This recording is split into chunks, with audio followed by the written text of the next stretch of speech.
Hi everyone, welcome back. कैसे हैं सब? तो आज हम डिस्कस करने वाले हैं मेट्रिक्स एंड डिटरमिनेंट्स का one of the most important topic which is adjoint, और साथ ही साथ उसकी प्रॉपर्टीज का भी डिस्कशन करेंगे क्योंकि आपके जो सवाल आ रहे हैं वो प्रॉपर्टी बेस्ड सवाल ही ज्यादा पूछे जा रहे हैं। एंड आपको अगर यहाँ पे इंपॉर्टेंस इसका जानना है then I would definitely recommend कि आपने जाके देखना चाहिए कि पिछले कुछ सालों में कितने सवाल इस पर्टिकुलर सब टॉपिक के ऊपर पूछे गए हैं, जहां पे प्रॉपर्टीज लगानी पड़ रही है, कहीं ना कहीं एडजॉइंट कैलकुलेट करना पड़ रहा है। यू विल बी अमेज्ड कि यार मैक्सिमम सवाल मेट्रिक्स एंड डिटरमिनेंट्स में इस पर्टिकुलर टॉपिक से पूछे जाते हैं, ठीक है ना। Apart from this particular topic अगर मैं बताऊं तो इस चैप्टर में आपका एक तो क्रेमर रूल के ऊपर काफी ज्यादा फ्रीक्वेंटली सवाल पूछे जाते हैं which comes under determinants. And साथ ही साथ आपका जो मैट्रिक्स मल्टीप्लिकेशन पे पैटर्न नोटिस करने वाले सवाल हैं या काउंटिंग वाले सवाल है वो बेसिकली पूछे जा रहे हैं। But after that basically adjoint becomes the most important topic. And आज हम इसी का डिस्कशन करने वाले हैं। एंड हम यहाँ पे क्योंकि ज्यादा क्वेश्चंस इस पर्टिकुलर वीडियो में कवर करेंगे, so this video might extend beyond 60 minutes as well. 60 minutes to 75 minutes में मैं इसको कंप्लीट करने की कोशिश करूंगा। बट लेट अस सी, हमें यहाँ पे डिस्कशंस के ऊपर ज्यादा फोकस करना है rather than the time, so that आप जब वीडियो को एंड करोगे तो आपको एक गारंटी रहेगी कि आपको एक तो सारी चीजें पता है एंड आपको यहाँ पे जो सारे कॉन्सेप्ट्स हैं उनको अप्लाई कैसे करते हैं उसकी प्रैक्टिस भी अच्छी तरीके से हो चुकी है। So you can consider this as a one shot of this particular subtopic, not the entire chapter, but this subtopic adjoint and its properties. Alright? अच्छा, आपको यहाँ पर बच्चों ये पर्टिकुलर लेक्चर स्पेशली आपका काफी इंपॉर्टेंट है, काफी सारे सवाल मैं इसके अंदर कराने वाला हूँ। अगर आपको इसका पीडीएफ चाहिए, डिस्क्रिप्शन में आपको यहाँ पर नीचे टेलीग्राम चैनल का लिंक दिखाई दे रहा होगा, उसको ज्वाइन कर लो। आपके सारे ही पीडीएफ हम उस पर्टिकुलर टेलीग्राम चैनल के ऊपर शेयर कर रहे हैं। So you would be able to basically go through the PDF as well. अगर आपको वापस अपने लेक्चर को रिवाइज करना है ना, अगर आपको कुछ अच्छा लगता है, आप वापस आगे देखना चाहते हैं, then rather than coming to the video you can also go through the notes, ताकि आपका समय थोड़ा सा यहाँ पर बच पाए। ऑलराइट? एंड प्रैक्टिस के लिए ऑब्वियसली आप यहाँ पे मार्क्स ऐप के ऊपर जा सकते हैं, जहां पे अगेन यू विल नोटिस, अगर आप जाते हैं जेईई मेन के सेक्शन में तो यू विल नोटिस कि एडजॉइंट के ऊपर कितने सारे सवाल साल दर साल आपसे पूछे जा रहे हैं, ठीक है ना। चलिए तो आज का डिस्कशन शुरू करते हैं विद दिस आइडिया कि यार एग्जैक्टली क्या है एडजॉइंट, है ना, ऐसी क्या तोप है चीज। सो एडजॉइंट भी अल्टीमेटली एक मैट्रिक्स ही होता है। किसी भी एक मैट्रिक्स को पकड़ते हैं तो हम उसका एक एडजॉइंट मैट्रिक्स निकाल सकते हैं which again is a matrix. And वो किस तरह का मैट्रिक्स होता है? वो बेसिकली ये होता है ना, जो आपका कोफैक्टर मैट्रिक्स आप क्रिएट करोगे किसी भी मैट्रिक्स का, उसका ट्रांसपोज करने से जो मैट्रिक्स जनरेट होता है उसको हम एडजॉइंट कहते हैं, ठीक है ना। और लिखने का तरीका क्या है? लिखते हैं हम इसको इस तरीके से, एडजॉइंट ऑफ ए, है ना, एडीजे। इसमें ए कैपिटल भी हो सकता है, स्मॉल भी हो सकता है, ऐसे कोई दिक्कत नहीं है, ठीक है ना। वैसे कैपिटल ए ज्यादा करके आपको यहाँ पे पेपर में देखने के लिए मिलेगा। ऑलराइट?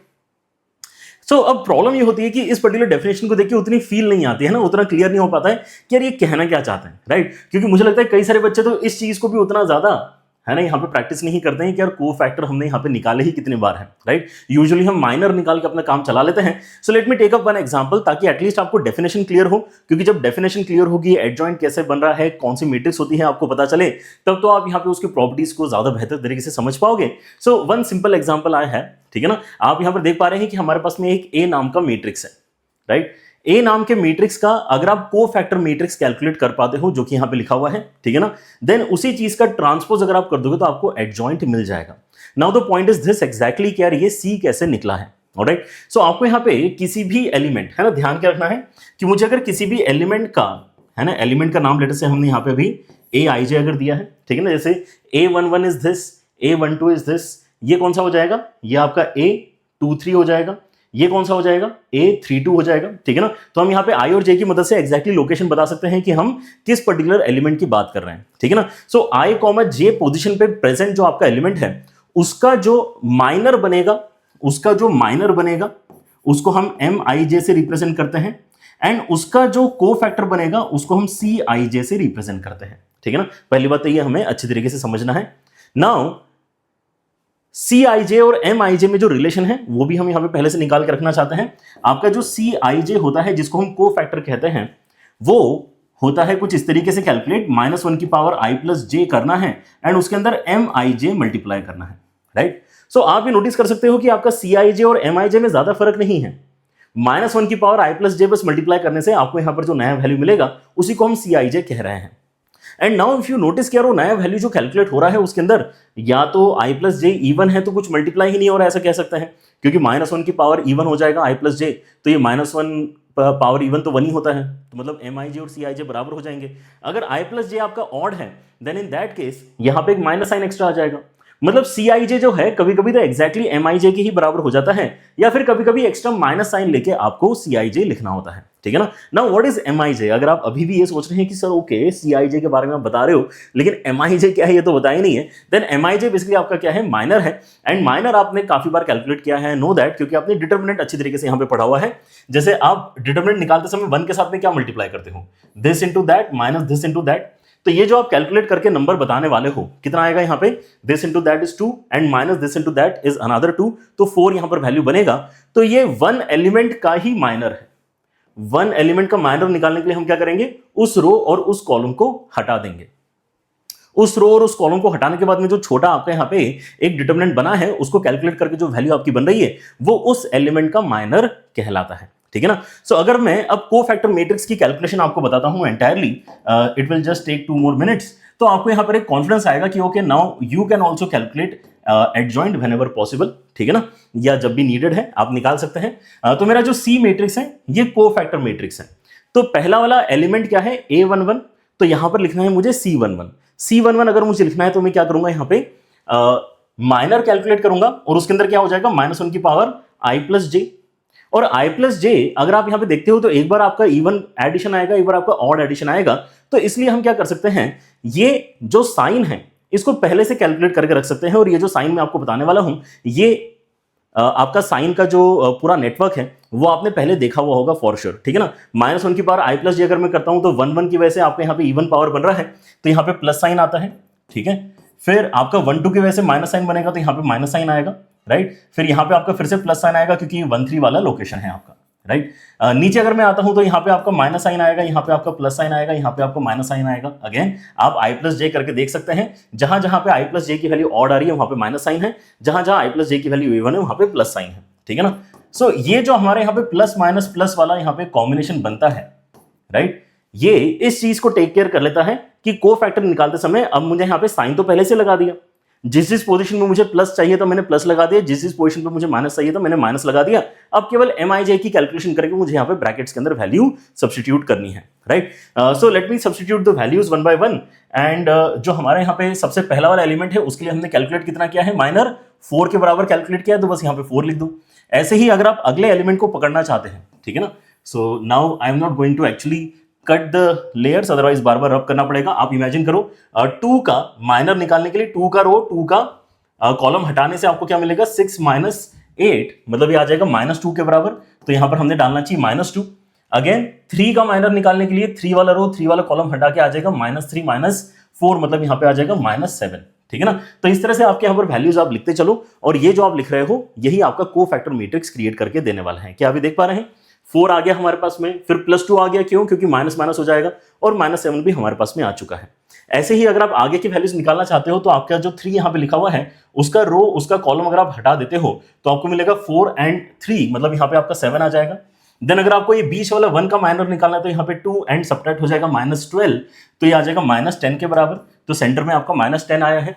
जो आपका सेकंड रो का 2 है उसके लिए आपके इसमें कितना आ जाएगा, -1 -8, मतलब -9 बनेगा, लेकिन -1 पहले से भी बाहर है तो अल्टीमेटली +9 हो जाएगा, right. So this is how we are going to calculate the cofactors. ये कोफैक्टर की डेफिनेशन है, जहां पे माइनर इन्वॉल्व होता है, -1 की पावर i प्लस जे आता है, लेकिन i प्लस जे का जो यहाँ पे काम है हमने पहले ही करके रख दिया।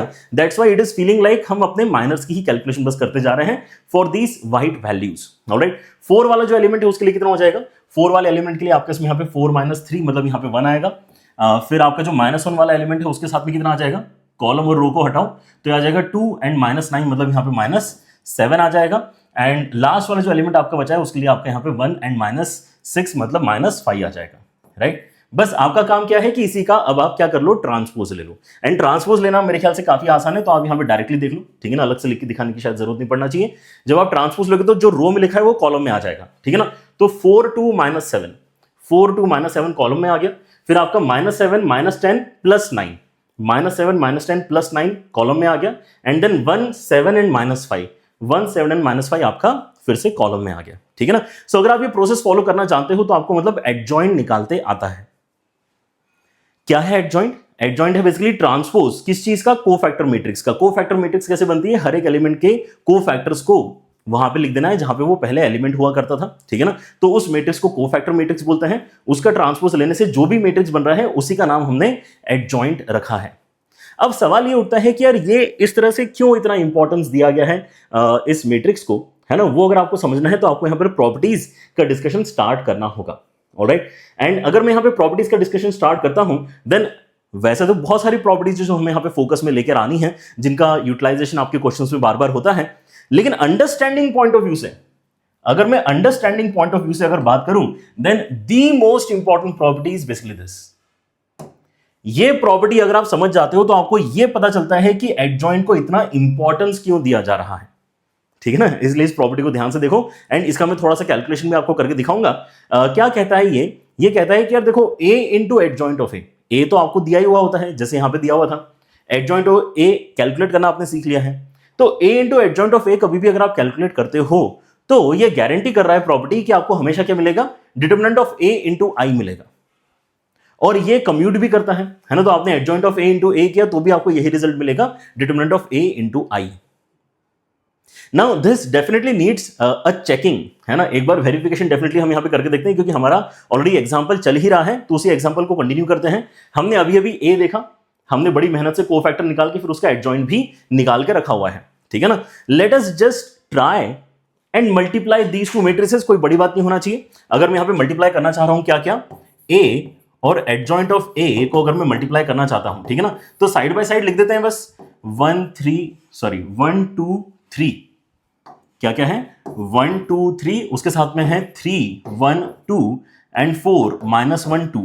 इसके साथ में मल्टीप्लाई करना है मुझे इसी का एडजॉइंट जो हमने कैलकुलेट यहां पे करके रखा है, which is 4 -7 1 and then 2 -10 and 7 and then -7 9 and -5, right. What happens if you multiply this one by one. तो अगर आप यहां पे फर्स्ट को फर्स्ट से मल्टीप्लाई करते हैं तो आपको 4 मिलेगा, है ना। फिर आपको यहां पे एक बार फिर से 4 मिलेगा एंड देन -21 मिलेगा। सो 21 में से अगर आप 8 हटा देते हो तो आपको कितना मिलने वाला है, -13 मिलने वाला है। क्या मिलने वाला है आपको इसमें, -13 मिलने वाला है इस पोजीशन पे। व्हाट हैपेंस आफ्टर दैट, एक बार ये वैल्यू कैलकुलेट हो जाती है, नेक्स्ट को अगर आप कैलकुलेट करना स्टार्ट करोगे तो फर्स्ट को सेकंड से मल्टीप्लाई करके आपको -7 मिल रहा है, -20 मिल रहा है, -7 -20 -27 हो चुका है, ठीक है ना। लेकिन फिर यहां पे 3 और 9 का मल्टीप्लिकेशन कितना आ रहा है, एग्जैक्टली +27। तो जब ये सब मिलेंगे साथ में तो यहां पे कितना आ जाएगा, 0 आ जाएगा। अगेन जब आप फर्स्ट को लास्ट से मल्टीप्लाई करोगे तो क्या हो जाएगा, यहां पर आपका 1 आएगा, फिर आपका 14 आएगा, मतलब कितना आ चुका है, 1 एंड 14 आपका ऑलरेडी 15 बन चुका है। लेकिन 3 और -5 मल्टीप्लाई करके कितने आ जाएंगे, -15 आ जाएंगे, तो यहां पर आपका फिर से 0 आने वाला है, ठीक है ना। समझ रहे हो क्या बनने वाला है, यही वाला एंटिटी आपका क्रिएट होने वाला है जो वहां पे लिखा हुआ है। अगेन अगर आप करके देखना, और देखो यहां पर नंबर्स के अंदर कोई बहुत सिमेट्री दिखाई नहीं दे रही, लेकिन यही तो खास बात है एडजॉइंट की यही खास बात है, राइट। देखो यहां पर क्या हो रहा है, अगर आप सेकंड को फर्स्ट से मल्टीप्लाई करते हो तो 12 आ गया, साथ में 2 आ गया, मतलब 14 तक हम पहुंच चुके हैं। फिर अगर आप यहां पे लास्ट 2 और -7 को मल्टीप्लाई करते हो तो -14 आता है, तो यहां पे आपका 0 आ गया। अगर आप सेकंड को सेकंड से मल्टीप्लाई करोगे तो -21 आ चुका है, -10 आ चुका है, मतलब -31 पे ऑलरेडी हम बैठे हैं। एंड देन आपके यहां पे 18 भी आ गया है, लेकिन प्लस साइन के साथ में आ गया है, right. So this again is giving us -13। Alright, so ये जो आपकी सिमेट्री है ना, ये कंटिन्यू रहती है और आपको अपना जो फाइनल आंसर मिलता है इन दोनों के प्रोडक्ट का, वो क्या मिल जाता है, कुछ इस तरह का एक डायगोनल मैट्रिक्स मिल जाता है। एंड इनफैक्ट क्योंकि यहां से आप ये 13 या -13 एक्चुअली कॉमन निकाल सकते हो, सो जैसे ही आप ये कॉमन निकालते हो आप इस चीज को क्या बोल सकते हो, -13 कॉमन निकाल के बस आई ही बचा है। और अगर आई बचा है और -13 आ रहा है तो ये -13 में खास बात क्या है ये भी नोटिस कर सकते हो आप। जैसे यहां पे ऊपर कैलकुलेशन करी हुई है, ये कैलकुलेशन किस चीज की है, ए के डिटर्मिनेंट की ही कैलकुलेशन है। आप भी अगर कैलकुलेट करोगे तो ऐसे ही कैलकुलेट करोगे, 1 के साथ में क्या आ रहा है मल्टीप्लिकेशन में, है ना, -2 के साथ में कितना आ रहा है मल्टीप्लिकेशन में, और 3 के साथ में कितना आ रहा है मल्टीप्लिकेशन में। So -13 is what, -13 is actually the value of determinant of that same matrix. So यहां से हमने क्या किया है, यहां पे हमने बेसिकली कुछ एग्जाम्पल के साथ में यहां पे इस चीज को एक तरीके से कह सकते हैं वेरीफाई कर लिया है, ठीक है ना। क्योंकि इसको अगर मैं प्रूव करना चाहूंगा तो जो बातें मैंने यहां पर अभी आपको करके दिखाई है उसमें आपको खुद को यहां पे थ्योरी में समझना पड़ेगा कि यार A11 into C11 plus A12 into C12, जब भी इस तरह से टर्म्स आती हैं तो डिटर्मिनेंट ए लिखना होता है, ठीक है ना। वो सारी चीजें करने की जगह हमने एक्चुअली करके ही देख लिया, right. So now we have this confidence किया है यार ये प्रॉपर्टी तो काफी सही लग रही है, मतलब एडजॉइंट ऐसा वैसा कोई मैट्रिक्स नहीं है, एडजॉइंट काफी शानदार चीज है। क्योंकि जब ए के अंदर एडजॉइंट ऑफ ए मल्टीप्लाई किया जाता है तो आपको डिटर्मिनेंट ऑफ ए इंटू आई मिलता है, क्या मिलता है? सबसे पहली और important property a into adjoint of a करके डिटरमिनेंट ऑफ a इंटू आई मिलता है। ये इसलिए इंपॉर्टेंट है क्योंकि हम एक्चुअली तो पढ़ना चाहते थे क्या? Inverse of A matrix. हम इनवर्स ऑफ ए मैट्रिक्स भी क्यों पढ़ना चाहते हैं? क्योंकि हम मैट्रिसेस में डिवीजन ऑपरेशन नहीं पढ़ते हैं, राइट? सो आपको कभी भी अगर इस तरह का कोई इक्वेशन सॉल्व करना है ना, ये पूरा जो आपका साइकिल है वो समझने वाली बात है यहां पे, ठीक है ना? अगर आपको इस इक्वेशन को छोटी सा यहां पर जो दिक्कत हमें आया था मैट्रिक्स के कैलकुलेशन में वो ये है कि अगर मैं किसी मैट्रिक्स के अंदर कोई अननोन मैट्रिक्स मल्टीप्लाई करके जानता हूं कि क्या रिजल्ट मिल रहा है, तो अगर ये नॉर्मल नंबर्स होते तो मैं क्या करता? ए से डिवाइड कर देता और मेरा यहाँ पे एक्स का वैल्यू निकल कर आ जाता। लेकिन अब मैट्रिसेस में हम डिवाइड नहीं कर पाते, तो हमने यहाँ पर क्या किया है? हमने इनवर्स का आइडिया यहाँ पर सोचा कि यार ऐसा करते हैं कि एक ऐसा मैट्रिक्स ढूंढते हैं जो ए का इनवर्स होगा, और ए का इनवर्स अगर वो है तो ए के अंदर मल्टीप्लाई होकर वो आइडेंटिटी मैट्रिक्स क्रिएट करेगा, और अगर ये आइडेंटिटी मैट्रिक्स क्रिएट कर रहा है on the left hand side तो आइडेंटिटी मैट्रिक्स इनटू एक्स आपका कितना हो जाएगा? x के बराबर हो जाएगा। सो फाइनली x निकालने का हमारे पास में जो तरीका आता है मैट्रिसेस में वो ये है कि यार आप दोनों साइड a इनवर्स से मल्टीप्लाई करवा दो, ठीक है ना? तो ये हम करवाना चाहते हैं, इसलिए हमें चाहिए क्या? इसलिए हमें चाहिए बेसिकली इनवर्स। लेकिन अब इनवर्स निकलेगा कैसे? तो इनवर्स आपका निकलता है एग्जैक्टली इसी लॉजिक से कि हमें अब ये पता चल चुका है कि a के अंदर एडजॉइंट ऑफ a मल्टीप्लाई करके determinant of a into I आता है, तो I just need to take this determinant on the other side. तो मुझे पता चल जाएगा कि मैंने ए के अंदर क्या मल्टीप्लाई किया था टू क्रिएट आइडेंटिटी मैट्रिक्स, और जो भी मैट्रिक्स मल्टीप्लाई करके मुझे आइडेंटिटी मिला है उसी को हम इनवर्स कहेंगे। सो ये इनवर्स निकालने का एक तरीके से आप मान सकते हो कि इंटरमीडिएट स्टेप बन जाता है, राइट? अब लेकिन क्योंकि ऑलरेडी इतना इंपॉर्टेंट ये एक एंटिटी है जिसको हम एडजॉइंट नाम दे रहे हैं, ठीक है ना? सो इसकी खुद की अपनी कुछ कुछ प्रॉपर्टीज है जो हमें यहाँ पे देख कर रखनी होती है। इसके ऊपर अच्छे तरीके से यहाँ पर आपके सवाल बनाए जा रहे हैं, पूछे जा रहे हैं, ठीक है ना? इनफैक्ट मैं आपको अभी दिखाई देता हूं कि कितने सवाल पूछे जा रहे हैं, एंड काफी इजी होगा हमारे लिए बिकॉज सारी चीजें अच्छी तरीके से यहाँ पर कलेक्टेड है ना। तो मार्क्स ऐप के ऊपर जब आप जाते हो मैथमेटिक्स सेक्शन में अगर आप जाओगे, ठीक है ना, और अगर आप मैट्रिसेस में जाते हो, ठीक है, मैट्रिसेस में अगर आप जाते हो तो आप यहाँ पे क्या कर सकते हो? मैट्रिसेस के अंदर टॉपिक वाइज पीवाईक्यूज आप सिलेक्ट करो, है ना? तो आपके उसमें देखो क्या हो रहा है, बेसिक एंड जो फॉर्मेशन ऑफ मैट्रिक्स वगैरह जो बेसिक कॉन्सेप्ट उसके ऊपर 25 सवाल देखने के लिए मिले हैं, ठीक है ना? ये कब से कब तक है? ये बेसिकली 221 पीवाईक्यूज में से ये बाइफर्केशन आपको कहीं ना कहीं नजर आ रहा है, ठीक है ना? सो स्क्यू सिमेट्रिक के ऊपर भी 13 सवाल है, 57 क्वेश्चन है, 57 क्वेश्चन इस सब टॉपिक के ऊपर आपको यहाँ पे 57 क्वेश्चन मिल रहे हैं। वैसे प्रोडक्ट ऑफ मैट्रिसेस के ऊपर आपको 83 क्वेश्चन मिल रहे हैं, राइट? और ये बढ़ते रहेगा, है ना? क्योंकि अभी यहां पर आपके इसमें कहां तक के पीवाईक्यूज हैं? आई थिंक इस क्वांटिटी में, है ना, जो हम यहां पे देख पा रहे हैं इसके अंदर 2026 तक के पीवाईक्यूज हैं, राइट? सो अगर आप आगे 2-3 साल और ऐड कर लो इसके अंदर तो ये क्वांटिटी आपका बढ़ते ही जाने वाला है, क्योंकि पिछले 5-6 सालों में अगर आप यहां पे देखते हो तो ये बिल्कुल भी कम होने का नाम नहीं ले रहा, इसके ऊपर सवाल रेगुलरली पूछे ही जा रहे हैं, ठीक है ना? तो आप फर्दर प्रैक्टिस के लिए इस सेशन के बाद में यहाँ पे वैसे आ सकते हो, बट मैं ट्राई करूंगा कि इस सेशन में ही आपके काफी सारे सवाल जो इंपॉर्टेंट है, जो मुझे लगा कि इंपॉर्टेंट है, वो आपसे सॉल्व करवा लूंगा, ताकि आपका यहाँ पर जो अंडरस्टैंडिंग है ना, वो क्वेश्चंस के थ्रू फर्दर यहाँ पे बिल्ड हो जाएगा। ऑलराइट, सो एक तो हमने यहाँ पर एडजॉइंट के बारे में अभी जो अंडरस्टैंडिंग बिल्ड करी है, आई होप वो सारे बच्चों को यहाँ पर क्लियर है, ठीक है ना? कि यार क्या होता है एडजॉइंट, कोफैक्टर मैट्रिक्स कुछ बना लिया, उसका ट्रांसपोज ले लिया, उसी को हमने एडजॉइंट बोला।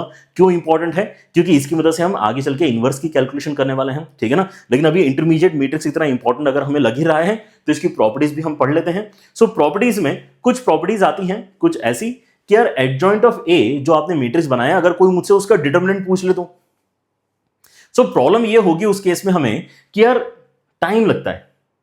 अगर ए दिया है और एडजॉइंट ऑफ ए का डिटरमिनेंट पूछा है तो एक तरीका तो ये है कि मैं यहां पे ए की मदद से कोफैक्टर मैट्रिक्स निकालूं, उसका ट्रांसपोज लेके एक्चुअल एडजॉइंट निकालूं और फिर इसका डिटरमिनेंट कैलकुलेट करूं। क्या कोई डायरेक्ट रिलेशन नहीं हो सकता है क्या? ये हम सोच रहे हैं, क्योंकि अगर डायरेक्ट रिलेशन होगा तो मैं कुछ भी कैलकुलेट किए बिना प्रॉपर्टी अप्लाई करके डायरेक्टली ए की मदद से ही एडजॉइंट ऑफ ए के डिटरमिनेंट के ऊपर कमेंट कर पाऊंगा, ठीक है ना? सो आपका यहां पर जो लॉजिक है वो यही है ना, इन सब प्रॉपर्टीज को याद रखने का कि हम अपनी कैलकुलेशंस को ड्रास्टिकली रिड्यूस डाउन करना चाहते हैं, ठीक है ना? सो अगर मैं यहाँ पे प्रॉपर्टी 2 की बात करता हूं, थोड़ा सा एक्सप्लेनेशन देना चाहूंगा जो इंपॉर्टेंट प्रॉपर्टीज है जो बार बार आपकी लगने वाली है उनके ऊपर। बाकी फिर आप जो बची हुई प्रॉपर्टीज रहेंगी उनको आप खुद से एक बार ट्राई करना, क्योंकि एक बार मैंने आपको अगर आइडिया दे दिया कि किस तरीके से यहाँ पर हम ये डेरिवेशंस कर रहे हैं या रिजल्ट किस तरह से जनरेट हुए होंगे इनिशियली, तो आप खुद से भी यहाँ पे अपने, है ना, काम को आगे बढ़ा सकते हैं, ठीक है ना? प्रॉपर्टी 2 बहुत ज्यादा जरूरी है, उसको एक बार डिस्कस करते हैं। सो हमारे पास में जो आइडिया है वो क्या है कि हमें एडजॉइंट ऑफ ए का डिटरमिनेंट कितना है ये निकाल के बताना है, ठीक है ना? एंड इन सभी प्रॉपर्टीज में आपको यूज क्या करना है, जो बेस प्रॉपर्टी 1 आपने कंक्लूड कर ली है, वेरीफाई कर ली है, उसी को आप बार बार यहां पे यूज करने वाले हो, ठीक है ना। एज इन कि मैं कहता हूं कि यार आपके पास में ऑलरेडी जानकारी है कि यार a इंटू एडजॉइंट ऑफ ए ये हमेशा ही डिटरमिनेंट ऑफ a इंटू आई के बराबर होता है। सो क्यों ना मैं इस पर्टिकुलर स्टेप में दोनों साइड डिटरमिनेंट ले लूं, क्योंकि ये दोनों मेट्रिसेस अगर बराबर हैं तो इनके डिटरमिनेंट्स भी बराबर होना चाहिए। एंड यूजिंग दैट फैक्ट मैं अब यहां पर क्या कर सकता हूं, लेफ्ट हैंड साइड में मेट्रिसेस को स्प्लिट कर सकता हूं, ए का डिटरमिनेंट अलग, एडजॉइंट ऑफ ए का डिटरमिनेंट अलग। एंड यहां मैं कह सकता हूं कि ये जो आपका क्वांटिटी है determinant of A, it is some constant 2 3 10 -13 जो भी है ये, ठीक है ना, कोई कांस्टेंट क्वांटिटी है। सो कांस्टेंट क्वांटिटी डिटरमिनेंट के बाहर किस तरीके से आती है ना, ये भी आपको ध्यान रखना होगा हालांकि, ठीक है ना। जब भी कोई कांस्टेंट क्वांटिटी है ना, प्रॉपर्टी जो आपको एडिशनली पता होना चाहिए डिटरमिनेंट की, वो क्या है कि लैम्डा इंटू ए का डिटरमिनेंट इज बेसिकली लैम्डा की पावर n इंटू ए का डिटरमिनेंट।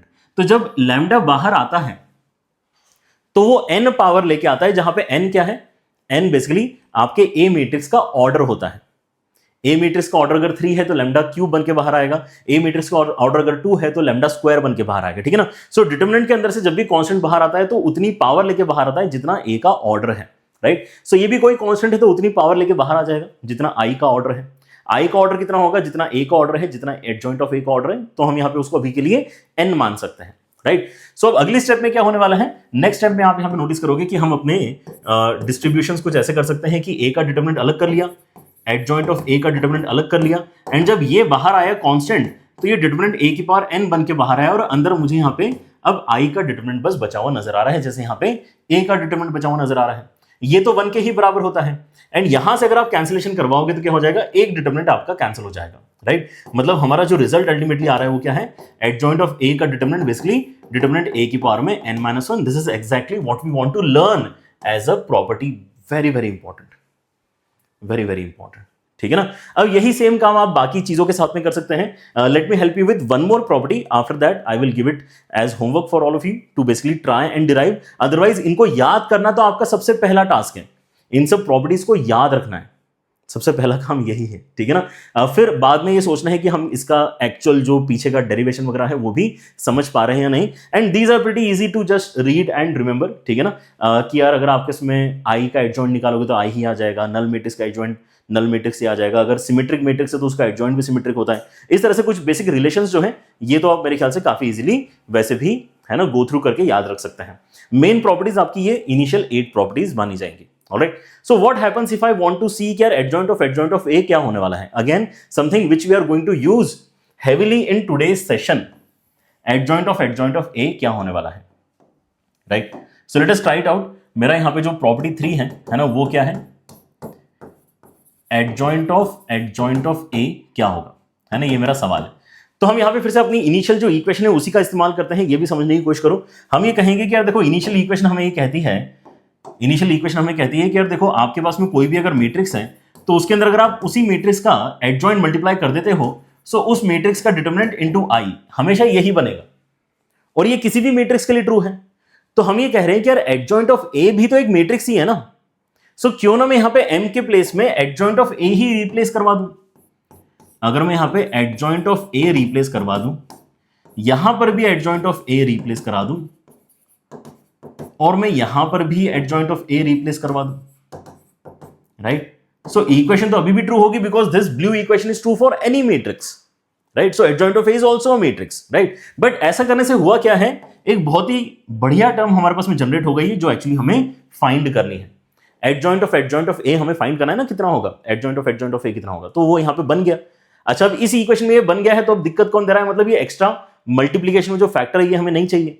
तो कभी भी अगर आपको एडजॉइंट ऑफ ए को हटाना है तो ए मल्टीप्लाई करना होता है, और ए को हटाना है तो एडजॉइंट ऑफ ए मल्टीप्लाई करना होता है। क्यों? क्योंकि उनका प्रोडक्ट हमें फिर से पता है कि क्या होगा, right. So after this the step basically becomes this कि यार आप इसके अंदर क्या एक्स्ट्रा क्वांटिटी मल्टीप्लाई कर रहे हैं, ठीक है ना। तो मैं इसके अंदर ए मल्टीप्लाई कर रहा हूं, कहां मल्टीप्लाई कर रहा हूं, दोनों साइड, ठीक है ना। So let me keep the colour coding also in place. हमने यहां पे जो व्हाइट कलर से लिखा है ये तो ऑलरेडी एग्जिस्ट कर रहा था इक्वेशन में, राइट। जो मैं यहां पे येलो कलर से लिख रहा हूं that we are introducing in this particular step, ठीक है, कोई दिक्कत। यहां से मैंने एक्स्ट्रा क्या मल्टीप्लाई करवा लिया, इस स्टेप में ए मल्टीप्लाई करवा लिया है, राइट। और ए मल्टीप्लाई कराने से होगा क्या, ए मल्टीप्लाई कराने से ये दोनों एंटिटीज साथ में मर्ज हो जाएंगे। ए इंटू एडजॉइंट ऑफ ए कितना होता है? डिटरमिनेंट ऑफ ए इंटू आई। तो ये हो जाएगा आपका determinant of A into I, and साथ में आ जाएगा एडजॉइंट ऑफ ए। एंड उसके साथ में राइट हैंड साइड में अब आप देखो कि ये तो कांस्टेंट है, ये आपका कांस्टेंट है, इससे डरने की बात नहीं है। इनफैक्ट इसका वैल्यू भी हमने निकाल लिया है। एडजॉइंट ऑफ ए का डिटरमिनेंट कितना होता है? डिटरमिनेंट ऑफ ए की पावर में n-1 होता है, राइट। और इन दोनों को मल्टीप्लीकेशन में आप डाल सकते हो, तो i के साथ में मल्टीप्लाई करके आपको क्या मिलेगा? फिर से a ही मिल जाएगा, right. So only thing which now left is basically this कि i को यहां पे मर्ज करा के गायब कर दो, i इसके साथ में मल्टीप्लाई हो जाएगा, और ये डिटरमिनेंट एक और डिटरमिनेंट को यहां पे कैंसिल आउट करवाएगा, सो पावर में n-2 आ जाएगा, right. So adjoint of A ultimately क्या बन जाएगा? एडजॉइंट ऑफ ए ये आ जाएगा आपका डिटरमिनेंट ऑफ ए की पावर में n-2 साथ में a। This is the result, right. So दो रिजल्ट्स अभी मैंने आपको यहां पे डिराइव करके दिखाए हैं। आई गेस आपको यहां पे एक आइडिया लग रहा है कि यार how to create these kind of results, right. क्या करना होगा? अपना जो इनिशियल इक्वेशन है जिसको हमने एक्चुअली वेरीफाई कर लिया है, उसी चीज को बार बार यहां पे यूटिलाइज करना होगा, राइट। तो यहां पे टिक मार्क जो मैंने कर रखे हैं, एक्चुअली मैं इनको हटाना चाहता हूं because I don't want to make it feel like these are more important, है ना। Everything on this page is important, आपको सारी ही प्रॉपर्टीज याद होना चाहिए, राइट। बट हाँ, ये बेस प्रॉपर्टी डेफिनेटली आप कह सकते हो कि सारी चीजें यहीं से हम आगे डिराइव करना स्टार्ट कर रहे हैं। Now this property is also very important. जो आपको यहाँ पे एडजॉइंट ऑफ ए का डिटरमिनेंट है, ये डिटरमिनेंट ए की पावर में n-1 का स्क्वायर होता है। अब यही सोचो कि एग्जाम में यहाँ पे हो सकता है 3 एडजॉइंट भी लगा के दे दे, 4 एडजॉइंट दे दे, 10 एडजॉइंट दे दे, तो यहाँ पे डिफरेंस क्या होगा? डिफरेंस केवल आपके इस पावर का होगा, ठीक है ना। जितने आपके पास में यहाँ पे एडजॉइंट होते हैं, ये चीज बहुत इंपॉर्टेंट है, ध्यान रखना इसको। हालांकि हम इतनी बार यूज करने वाले हैं आज के लेक्चर में इसको कि you will not be having issue after the completion of this video, ठीक है ना। अगर एडजॉइंट ऑफ ए का डिटरमिनेंट है, तो आपने क्या किया है? डिटरमिनेंट ए की पावर में n-1 लिखा है ना, इसको भी आप थोड़ा सा ऐसा बोल सकते हो कि n-1 की पावर में आपने 1 लिखा है। n-1 और n-1 की पावर में 1 बात तो एक ही है, लेकिन इससे एक सिमेट्री आपको क्रिएट होते हुए नजर आएगी कि अगर एक एडजॉइंट है तो यहां पावर भी 1 है, अगर 2 एडजॉइंट है तो यहां पे पावर भी 2 है, अगर 3 एडजॉइंट आ जाएंगे तो यहां पे पावर भी 3 हो जाएगी। डिटरमिनेंट ए की पावर में n-1 का क्यूब हो जाएगा, right. So that is what you need to further remember as a property, extended property की तरह आप इसको बेसिकली ध्यान रख सकते हैं, ठीक है ना। What I should do is I should mention it somewhere here, कर देते हैं इस चीज को मेंशन। इसी का एक्सटेंडेड वर्जन क्या होगा, ठीक है ना, कि अगर मुझे यहां पे एडजॉइंट ऑफ बहुत सारे एडजॉइंट ऑफ के बाद में ए और उसका डिटरमिनेंट निकालने के लिए बोला गया है, और ये मेंशन किया गया है कि ये कितने एडजॉइंट्स हैं। लेट से यहां पे p टाइम्स आपको एडजॉइंट लिखा हुआ नजर आ रहा है, कितने टाइम्स? p टाइम्स आपको एडजॉइंट ऐसा एडजॉइंट ऑफ ए, फिर एक डिटरमिनेंट लगा दिया, अब बोला कि इसका वैल्यू निकाल के बताओ। कोई बड़ी बात नहीं, दिखने में बस बुरा लगता है लेकिन है बहुत सिंपल और स्ट्रेट फॉरवर्ड। इसके लिए हम क्या कहते हैं कि आपको क्या करना है? डिटरमिनेंट ए की पावर में n-1 की पावर में p कर दो बस, ठीक है। जितने भी एडजॉइंट आपको नजर आ रहे हैं यहां पे उतना ही पावर आपका बढ़ते रहेगा। That is what is the property.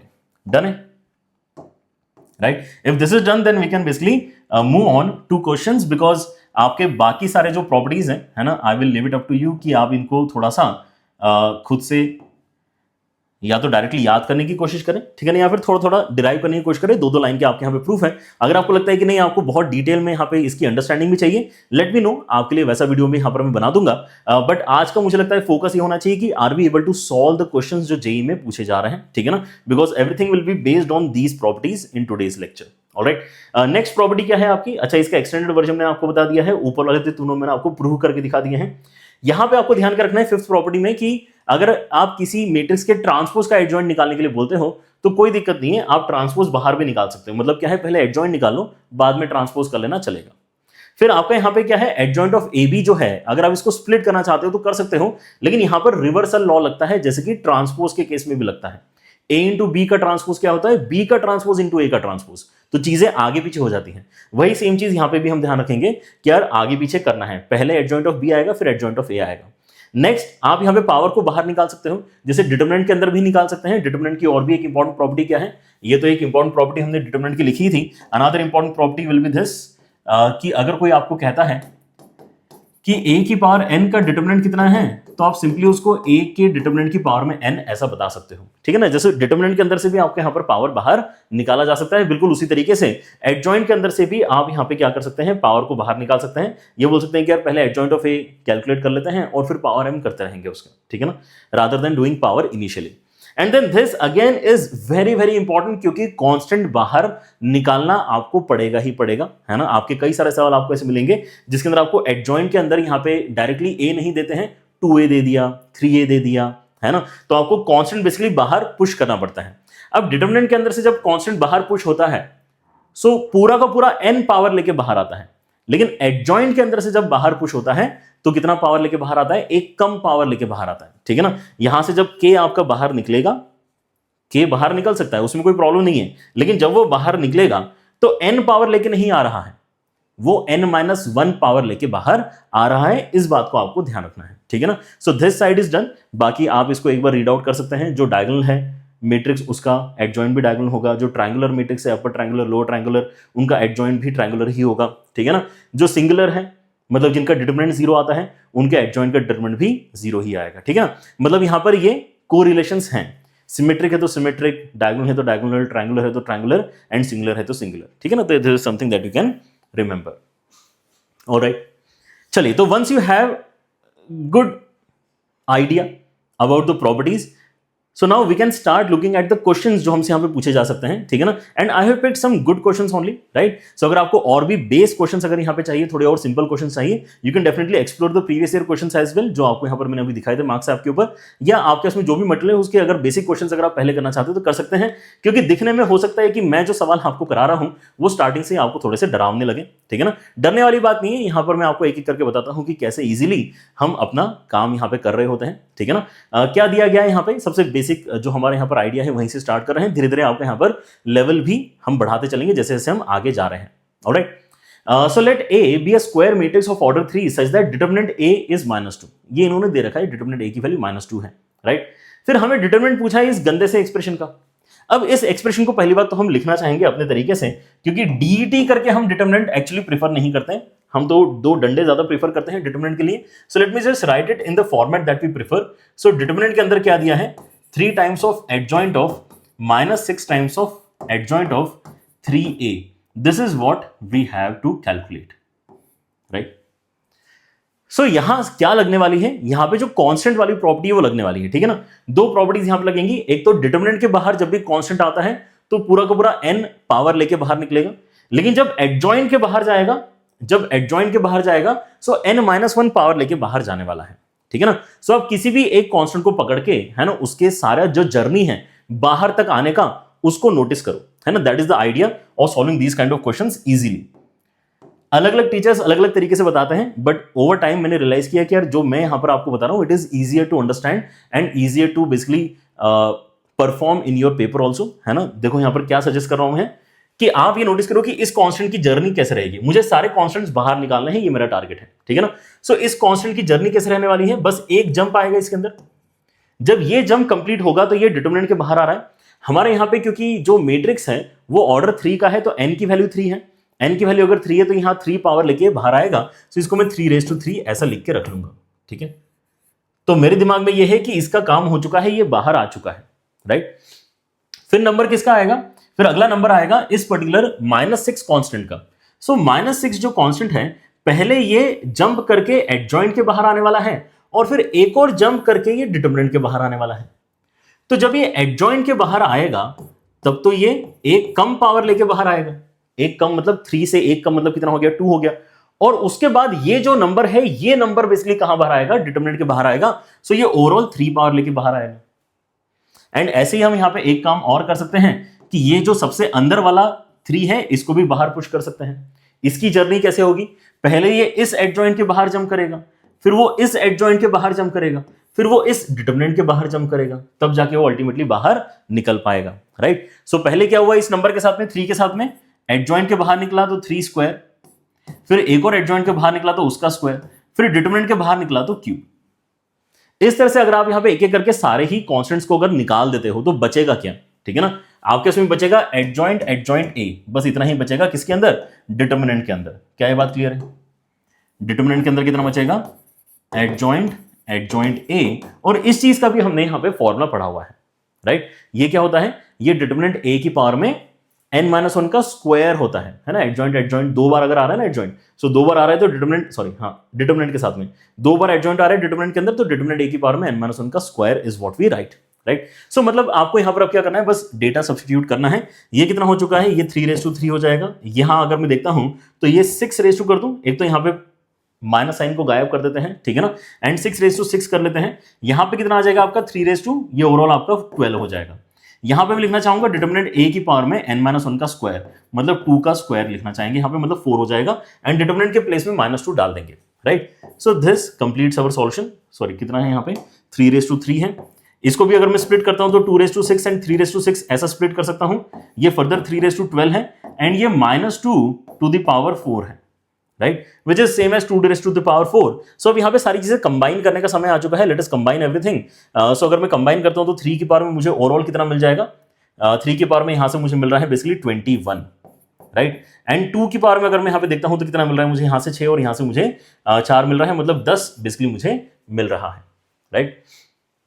So once we have this कि यार मेरे पास में 3 की पावर में 21 आया है एंड 2 की पावर में 10 आया है, तो अब आगे सवाल आपसे बोल रहा है कि आप थोड़ा सा कंपेयर करके m और n नाम की क्वांटिटीज भी कैलकुलेट करो, है ना। अभी इतनी मेहनत से वो खुश नहीं हुआ है, वो बोल रहा है कि नहीं आप थोड़ी और मेहनत करो, राइट। मतलब मैं कंपेयर अगर करता हूं तो 2 की पावर में मुझे 10 मिला है, इन्होंने बोला है कि आपको m+n मिला है, तो m+n का वैल्यू मतलब 10 है। एंड 3 की पावर में मुझे 21 मिला है, इन्होंने बोला कि m × n मिलेगा, राइट। चलो बढ़िया है, कोई दिक्कत नहीं है। हम यहाँ पे बेसिकली देख पा रहे हैं दो नंबर्स बड़े ही आसानी से, 7 और 3, है ना। ऐड करेंगे तो 10 आएगा, मल्टीप्लाई करेंगे तो 21 आएगा, राइट। सो मतलब क्लियरली m का वैल्यू हमारा कितना हो चुका है, 7 के बराबर, एंड n का वैल्यू हो चुका है 3 के बराबर। सो फाइनल आंसर जो हमें कैलकुलेट करना है that is basically 4 times of 7 and plus 2 times of 3, मतलब कितना हो जाएगा 28 एंड 6, मतलब 34 इस क्वेश्चन में आपका फाइनल आंसर होना चाहिए, ओके। सो ये जो बात का काम है ये तो बहुत ही सिंपल सा यहाँ पर एक्टिविटी था, है ना। हालांकि सवाल यहीं पे खत्म हो चुका है ना। यहीं पे डायरेक्टली पूछ सकते थे कि आपका 3 का पावर कितना है, 2 का पावर कितना है, वो भी अपने आप में सवाल एक अच्छा ही सवाल होता, राइट। थोड़ी सी मेहनत लेकिन उन्होंने थोड़ी सी और करवा ली है, but the main idea is this कि आप कॉन्स्टेंट्स को किस तरीके से बाहर निकाल के एक सिंपल एक्सप्रेशन बना लेते हो, जिसका फॉर्मूला आपको ऑलरेडी बताया जा चुका है। Let me take a one more example to basically illustrate this idea once again, ठीक है ना। मैं चाहता हूं कि इस पर्टिकुलर लेक्चर में आपके इतने क्वेश्चंस मैं आपको करा दूं ताकि आपको कॉन्फिडेंस आ जाए कि टॉपिक आपका कंप्लीट हो चुका है, ठीक है ना। चलिए तो बढ़ते हैं यहाँ पे अगले सवाल के ऊपर। Let A be a non singular matrix of order 3, तो यहाँ पे n का वैल्यू फिर से 3 है, इस बारे में ध्यान रखना, राइट। फिर क्या दिया है इन्होंने यहां पर दिया है कि डिटरमिनेंट इस चीज का अगर आप निकालते हो तो इतना वैल्यू के बराबर डिटरमिनेंट आता है। तो फिर ये बोल रहे हैं कि अगर आप इस चीज का डिटरमिनेंट निकालोगे तो वो अगर इस वैल्यू के बराबर आ रहा है तो m और n के वैल्यू क्या है वो यूज करके फिर से कुछ आगे कैलकुलेशन करवाई है, right. Okay, so let us do that. हम यहाँ पे फिर से dt की जगह क्या करना चाहेंगे, हमारे जो रेगुलर दो डंडे हैं वो यहाँ पे लगाना चाहेंगे, ठीक है ना। सो 3 के साथ में एडजॉइंट है, फिर उसके साथ में 2 टाइम्स ऑफ एडजॉइंट है, फिर उसके अंदर ना ये डिटरमिनेंट ऑफ a लिखा हुआ है। So again let us write it the way in which we like it, है ना। तो यहाँ पे इस तरह से डिटरमिनेंट लिखा हुआ हमें ज्यादा अच्छा लगता है, and then there is a, right. So now again think of it कि क्या ये सवाल भी पिछले सवाल के जैसा ही है, एटलीस्ट एट दिस स्टेज। ये वाला सवाल ऑब्वियसली पिछले वाले सवाल से बेटर कैलकुलेशन डिमांड कर रहा है क्योंकि दो चीजें कैलकुलेट करवा रहा है, ठीक है ना।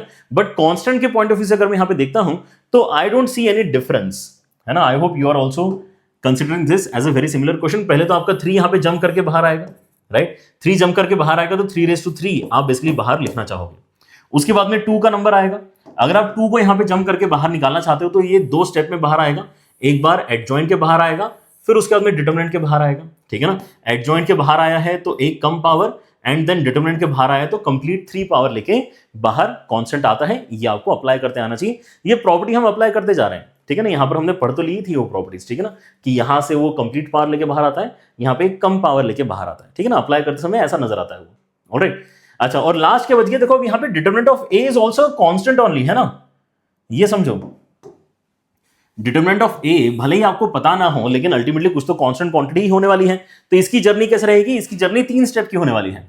पहले इस एडजॉइंट के बाहर आएगा, फिर इस एडजॉइंट के बाहर आएगा, फिर इस डिटरमिनेंट के बाहर आएगा, राइट। सो यहां से जब आप डिटरमिनेंट ए नाम का कांस्टेंट बाहर निकालते हो तो पहले पावर 2 लेके बाहर आएगा, फिर इस चीज का भी पावर 2 होगा क्योंकि एक बार फिर से बाहर आया है, एंड देन पावर 3 होगा क्योंकि डिटरमिनेंट के बाहर आया है, राइट।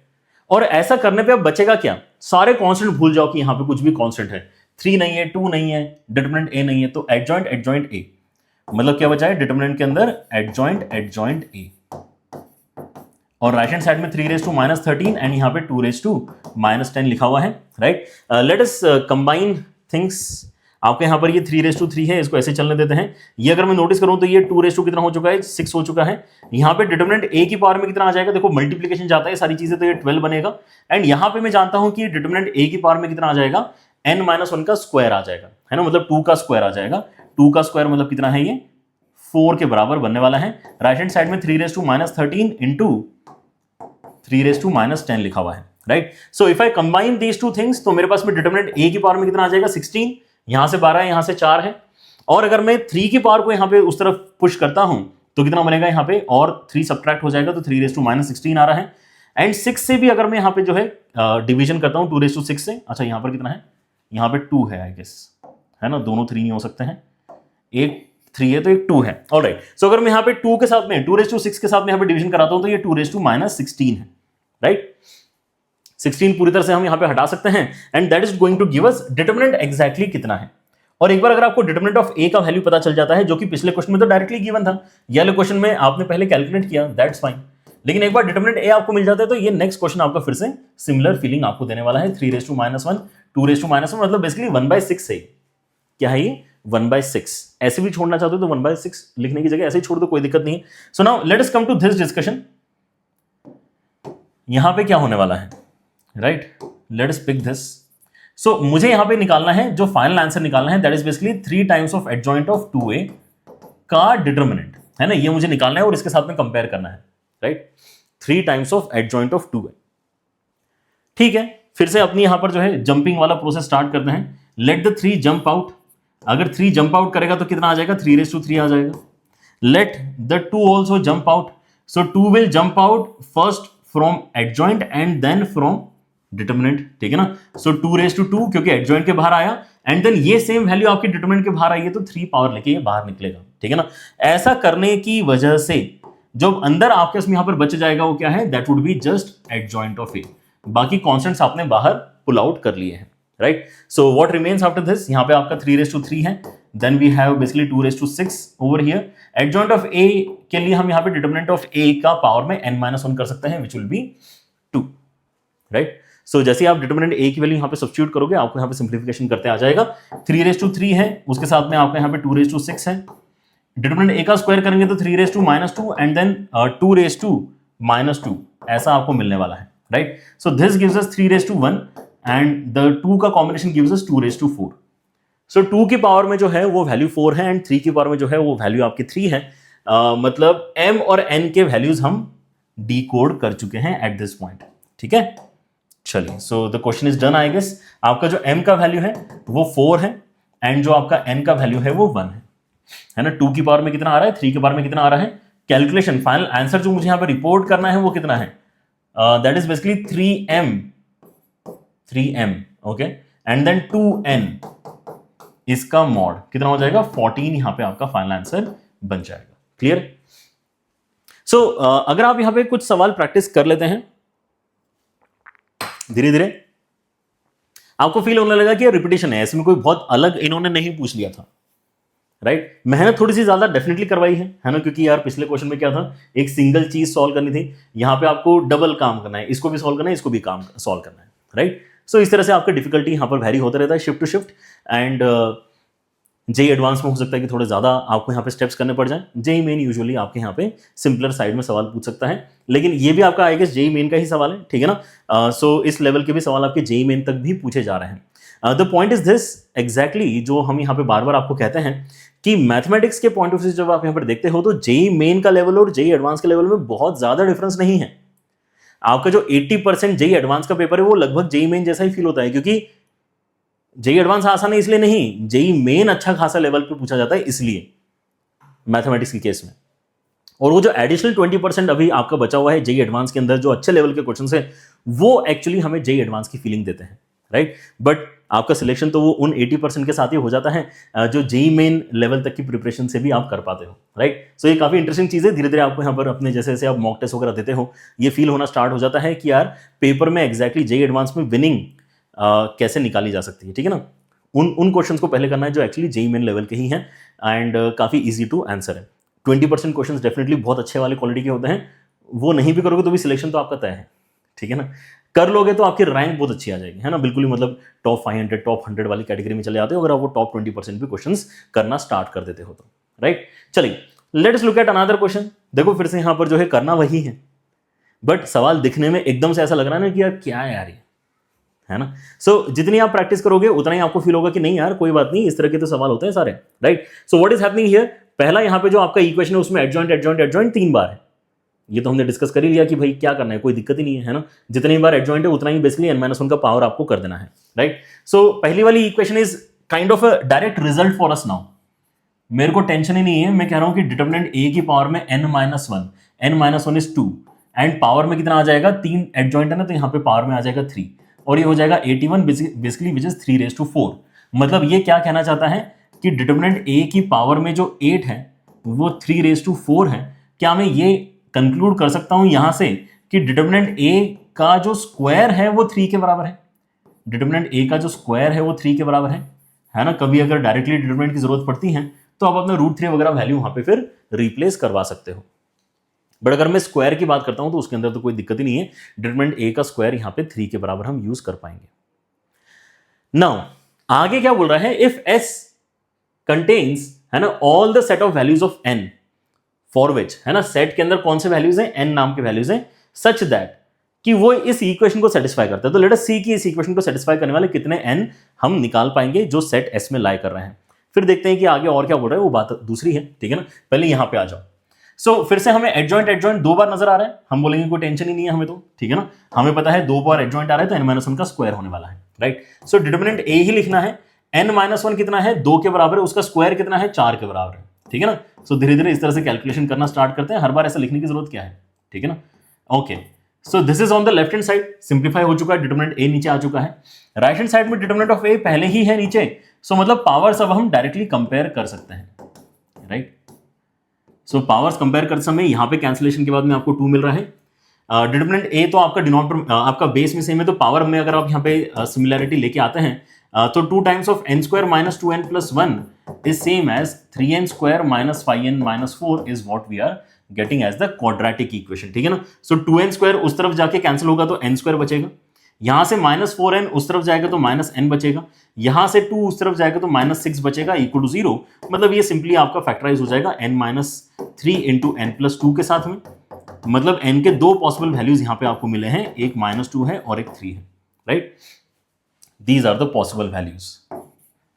ओके, तो ये सेट S कोई बहुत बड़ा सेट नहीं है, ये सेट S कोई बहुत बड़ा सेट नहीं है, इसके अंदर 2 ही वैल्यूज हैं। अब उन दोनों वैल्यूज ऑफ n के साथ में क्या करना है, उन दोनों वैल्यूज ऑफ n जो बेसिकली सेट S में बिलोंग करती हैं उनको यहां पावर में यूटिलाइज करवाना है। एंड देन ऐसा आप 2 बार कर पाओगे, -2 डाल के भी एक नंबर क्रिएट हो जाएगा, +3 डाल के भी एक नंबर क्रिएट हो जाएगा, ठीक है ना। उन दोनों का सिग्मा कर लेना, है ना। सिग्मा का मतलब क्या है कि उन दोनों को ऐड करना है, right. So let us just complete this step and हमारा आंसर आने वाला है, यस और नो। सो दिखने में सवाल आपको अलग अलग लग सकते हैं, लेकिन ये तभी तक अलग अलग लगेंगे जब तक आपकी प्रैक्टिस थोड़ी सी कम है। जैसे आपकी प्रैक्टिस सफिशिएंट हो जाती है ये सारे सवाल आपको एक जैसे लगने वाले, ठीक है ना। ओके, तो हम यहाँ पे पहले n का वैल्यू -2 डालते हैं। -2 अगर मैंने यहाँ पर डाला है सो डिटरमिनेंट a की पावर में कितना आ जाएगा, 4 - 2 मतलब 2 आ जाएगा, प्लस सिग्मा मतलब क्या करना है, प्लस नेक्स्ट टाइम n का वैल्यू कितना डालना है, 3 डालना है। 3 अगर मैं डालूंगा तो डिटरमिनेंट a की पावर में कितना हो जाएगा यहाँ पे 9 और ये हो जाएगा आपका टोटल 12। बस काम हो गया, क्योंकि आपको डिटरमिनेंट a का स्क्वायर का वैल्यू 3 ऑलरेडी पता है, तो यहाँ पे 3 आ जाएगा, यहाँ पे 3 की पावर में 6 आ जाएगा, राइट।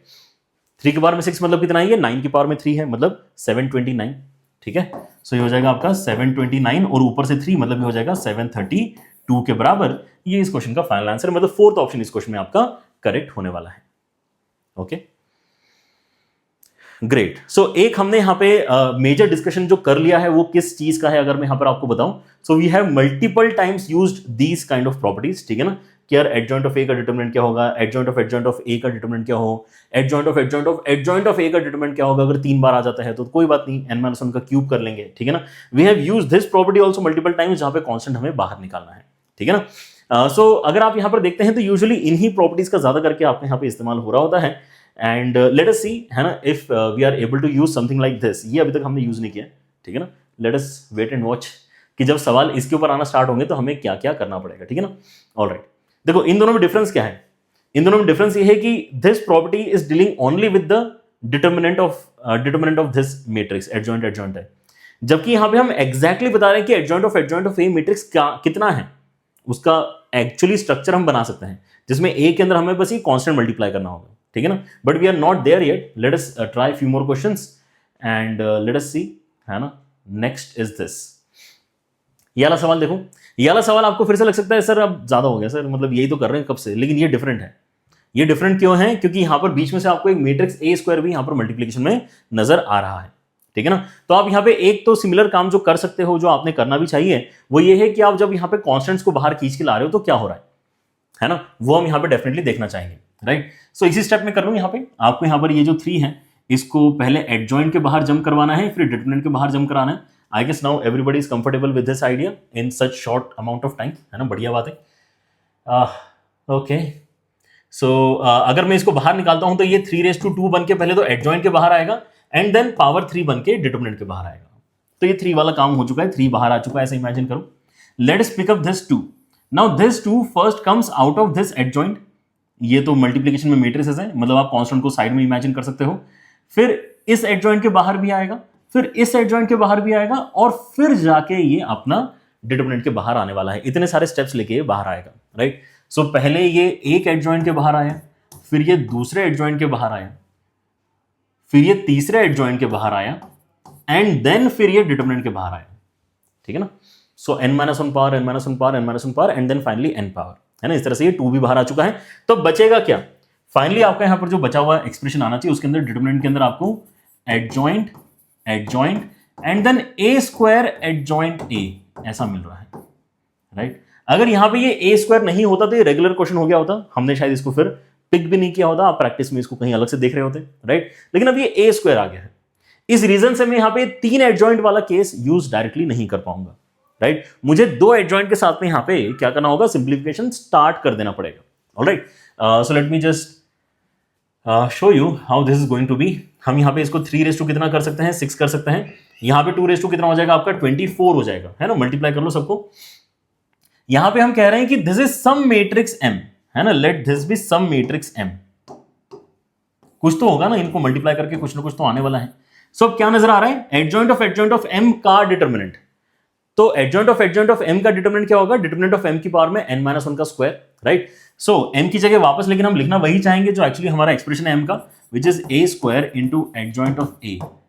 तो M के डिटरमिनेंट की पावर में n-1 मतलब 2 का स्क्वायर मतलब 4, ऐसा आ जाएगा।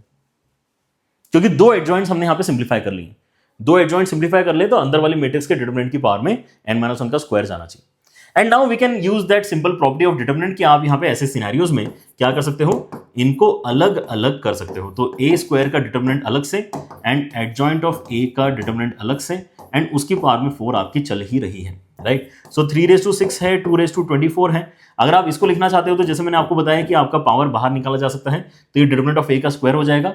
यहां पे ऑलरेडी डिटरमिनेंट a का पावर में n-1 करना हमें आता है, तो n-1 करेंगे तो फिर से कितना हो जाएगा, 2 हो जाएगा। So this also is determinant a का स्क्वायर एंड ओवरऑल पावर में 4 है।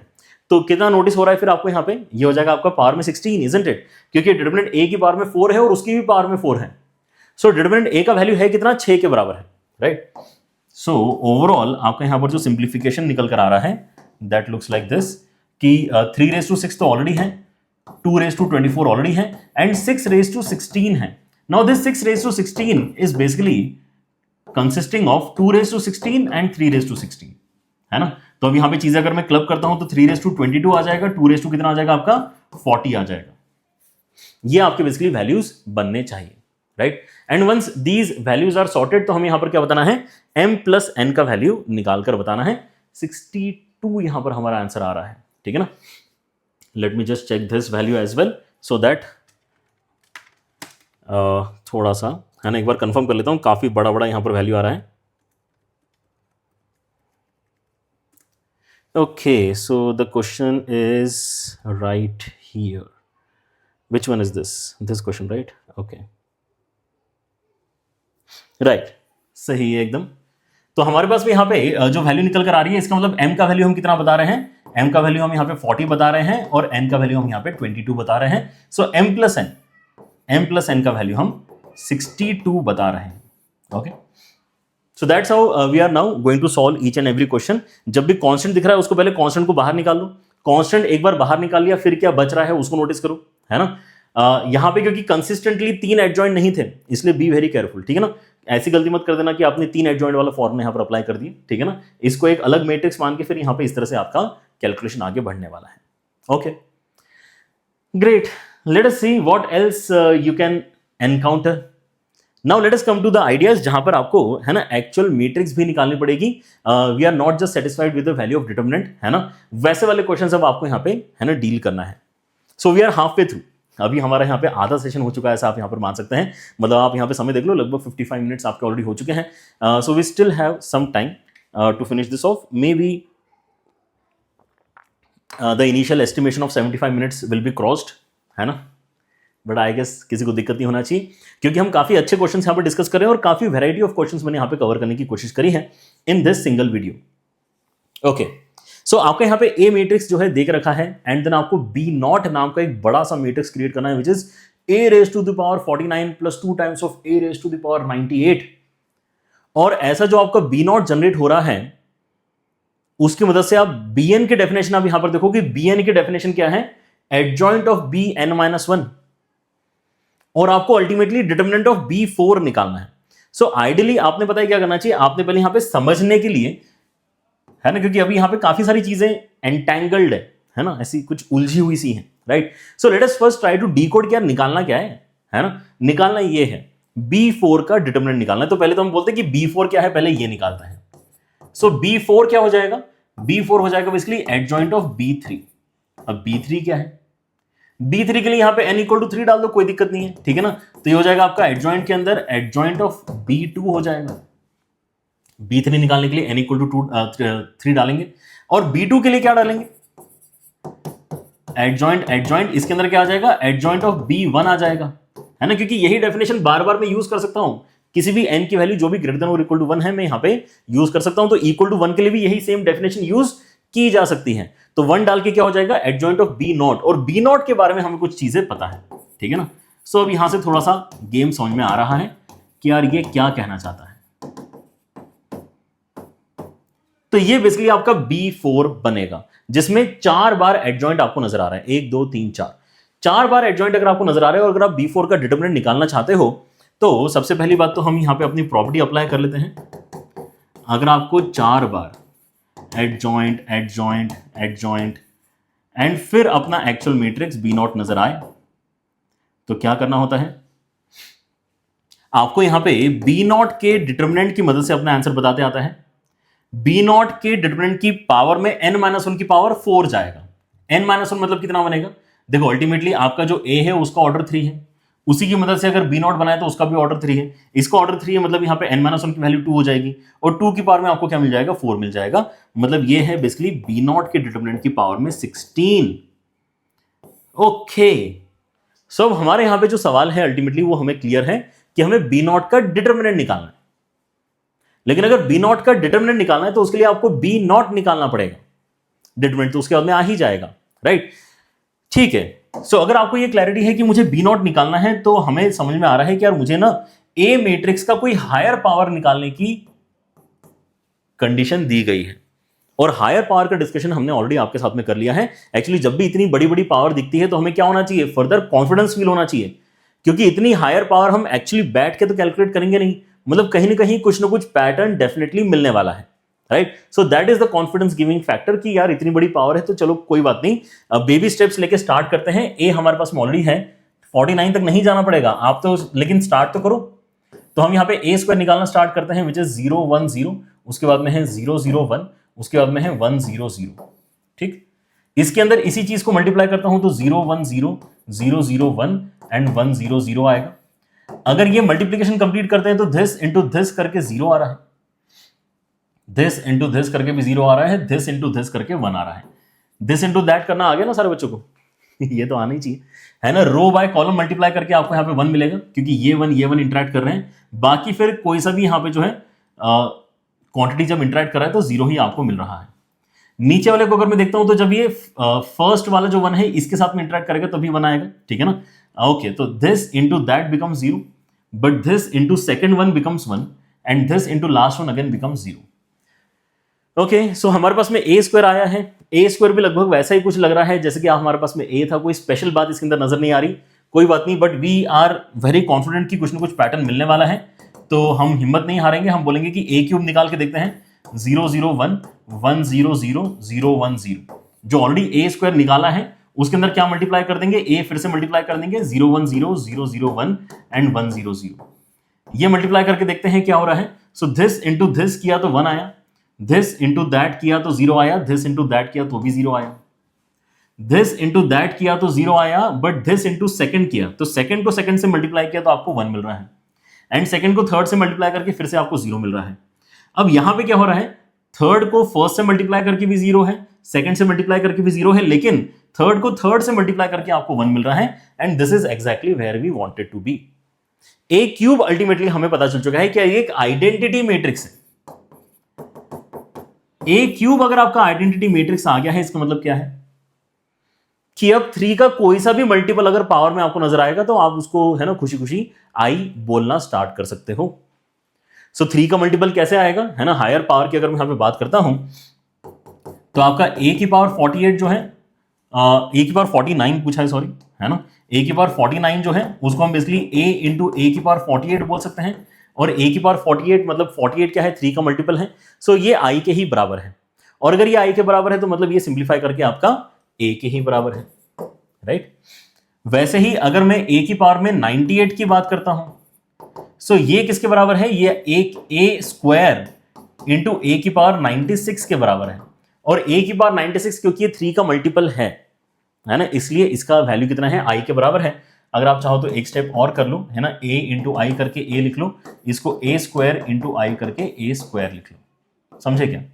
ये कैसे कंक्लूड किया इतने जल्दी हमने, क्योंकि हम यहां से ये बोल रहे हैं कि ए की पावर में कोई भी 3 का मल्टीपल होगा तो वो आपका 3 का मल्टीपल भी ऐसे करते हैं कि 3p कुछ कर लेते हैं, एन कहीं आप कंफ्यूज ना कर लो with the order of the matrix, ठीक है ना। Whatever this multiple is, it is always going to be equal to I, right. So आपके इसमें यहाँ पे जो सिंप्लीफाइड वर्जन आ चुके हैं वो ए और ए स्क्वायर आए हैं। अब यहां पे दिक्कत नहीं होना चाहिए बी नॉट कैलकुलेट करने में, राइट। सो बी नॉट क्या है, देयरफॉर बी नॉट जो है दैट इज बेसिकली ए, है ना, दिस इज ए ओनली।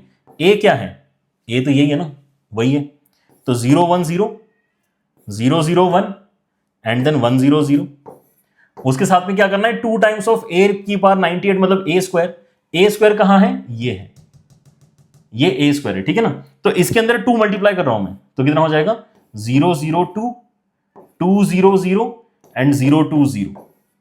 दोनों को अगर मैं ऐड करता हूं तो करस्पॉन्डिंग वैल्यूज को ऐड करते चलो, 0 0 0 1 0 1 0 2 2, फिर यहां पे आ जाएगा 0 2 2, फिर यहां पे आ जाएगा 0 0 0 एंड देन 1 0 1, फिर 1 एंड 0 मिलके 1 बना रहे हैं, 0 एंड 2 मिलके 2 बना रहे हैं, एंड देन 0 एंड 0 मिलके 0 बना रहे हैं। This is what is the final b naught का वैल्यू। और बी नॉट अगर आपके इसमें आ जाता है तो बी नॉट का डिटरमिनेंट निकालना आपके यहां पर अभी लास्ट काम बचता है, ठीक है ना।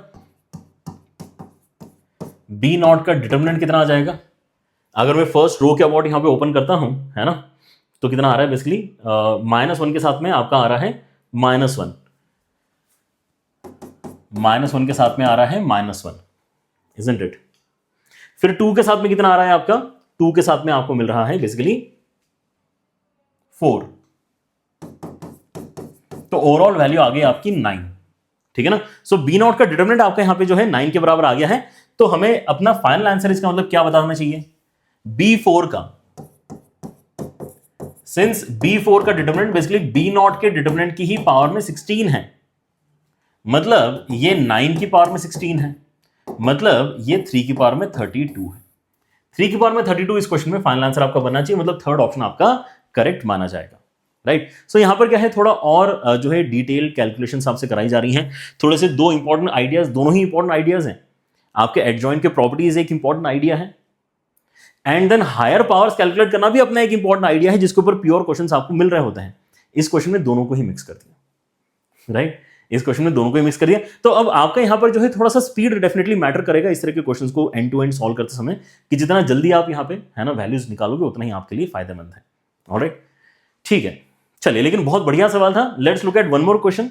Next question is this. A आप यहां पर क्या दिया है, 3x3 मैट्रिक्स अगर है M, तो ट्रेस M क्या डिनोट करता है, sum of diagonal elements of M। वैसे तो हमें यहां पर पता ही होता है, लेकिन उन्होंने मेंशन भी कर दिया कि ट्रेस का मतलब क्या है, डायगोनल एलिमेंट्स को ऐड करो। जैसे अगर मैं यहाँ पे किसी मैट्रिक्स को देखता हूँ, सो डायगोनल एलिमेंट्स को ऐड करके यहाँ पे तो जीरो आएगा, ठीक है ना। अगर इस सिनेरियो में देखता हूँ, अच्छा इसमें सारे ही जीरो ही आ रहे हैं, ठीक है, कोई बात नहीं, बढ़िया है, ठीक है ना। आगे तो हमें कहीं मैट्रिक्स दिख ही नहीं रहा।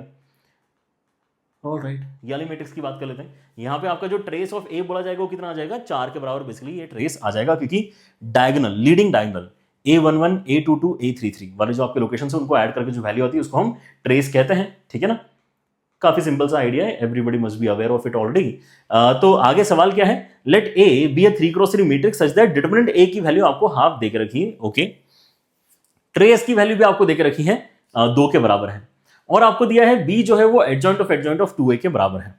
Then the value of determinant of b plus trace of b है, ऐसा आपका सवाल है।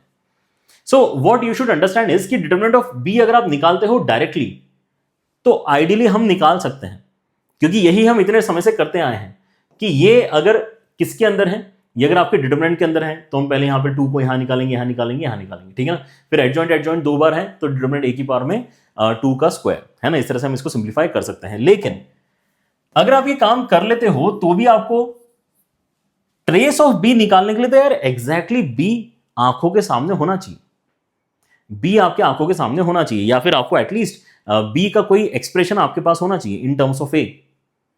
तो उसके लिए आपको यहां पे क्या करना पड़ेगा, एडजॉइंट ऑफ एम वाला जो आपको यहां पर प्रॉपर्टी है उसको पिक करना पड़ेगा, ठीक है ना। कौन सी प्रॉपर्टी, एक बार आपको दिखा देता हूं, जो अभी हम शायद पहली बार ही यूज कर रहे हैं इस पर्टिकुलर लेक्चर में। इट इज दिस वन, कि एक्चुअली एडजॉइंट ऑफ ए अगर कोई आपसे पूछ लेता है तो क्या करना होता है, एडजॉइंट ऑफ ए करना है तो आपको यहां पे जो ए मैट्रिक्स है उसके अंदर ये कांस्टेंट मल्टीप्लाई कर देना है। इस कांस्टेंट की वैल्यू कितनी है, डिटरमिनेंट ए की पावर में n-2, ठीक है ना। तो ये चीज अगर आपको रियलाइज हो रही है, so let us actually calculate, है ना, rather than directly going with the determinant of B का value, let us actually calculate कि यार बी क्या होगा इन टर्म्स ऑफ ए। सो यहां पे होना चाहिए 2 बार एडजॉइंट, है ना। सो क्या बोला है उसने बोला है कि डिटरमिनेंट उस मैट्रिक्स का पकड़ो जो अंदर लिखा हुआ है, तो अंदर वाली मैट्रिक्स का नाम 2a है, तो हम क्या करें, 2a ही लिखना पड़ेगा। सो उस मैट्रिक्स को पकड़ो, उसका डिटरमिनेंट लिखो और उसकी पावर में n-2 कर लो। n-2 करोगे तो क्या हो जाएगा, 1। और फिर क्या करो, वही ओरिजिनल मैट्रिक्स जो थी उसको मल्टीप्लाई कर लो इसके साथ में, वही ओरिजिनल मैट्रिक्स को फर्दर मल्टीप्लाई भी कर लो।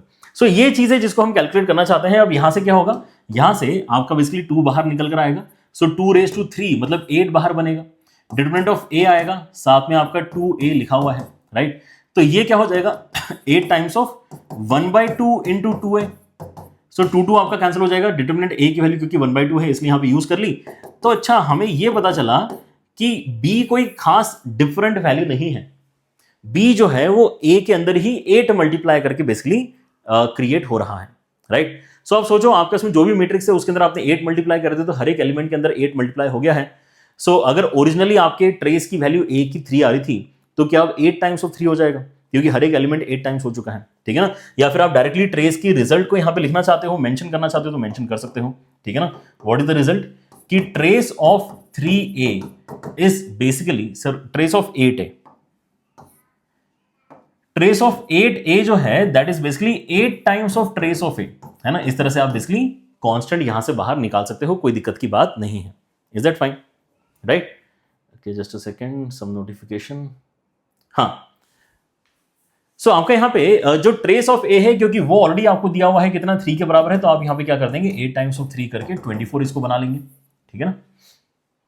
और अगर मैं यहां पे b का डिटरमिनेंट निकालना चाहता हूं, तो rather than applying formula on this, let us use the simplified version. b का डिटरमिनेंट भी अब यहां पे काफी इजीली निकाला जा सकता है कि b का डिटरमिनेंट इज बेसिकली 8a का डिटरमिनेंट, राइट। और 8 अगर मैं बाहर पुश करता हूं, राइट, सो 3 पावर लेके बाहर आएगा तो 8 raised to 3 के साथ में यहाँ पे डिटरमिनेंट ऑफ a है which is basically 8 into 8 into 8 into 1/2, ठीक है ना। सो that is nothing but how much, वैसे अगर मैं देखूं तो 2 raised to कितना होने वाला था, इसको थोड़ा 2 raised to में लिख लेते हैं, थोड़ा clean and neat and clean अच्छा लगेगा। ये एक्चुअली कितना है आपका, ये आपका 2 raised to 9 है और उसके साथ में आपका 1/2 आ जाएगा तो 2 raised to 8 हो जाएगा। 2 raised to 8 मतलब कितना हो जाएगा आपका 256 हो जाएगा, ठीक है ना। ये लिखना थोड़ा सुंदर लग रहा है और तो कुछ नहीं, right.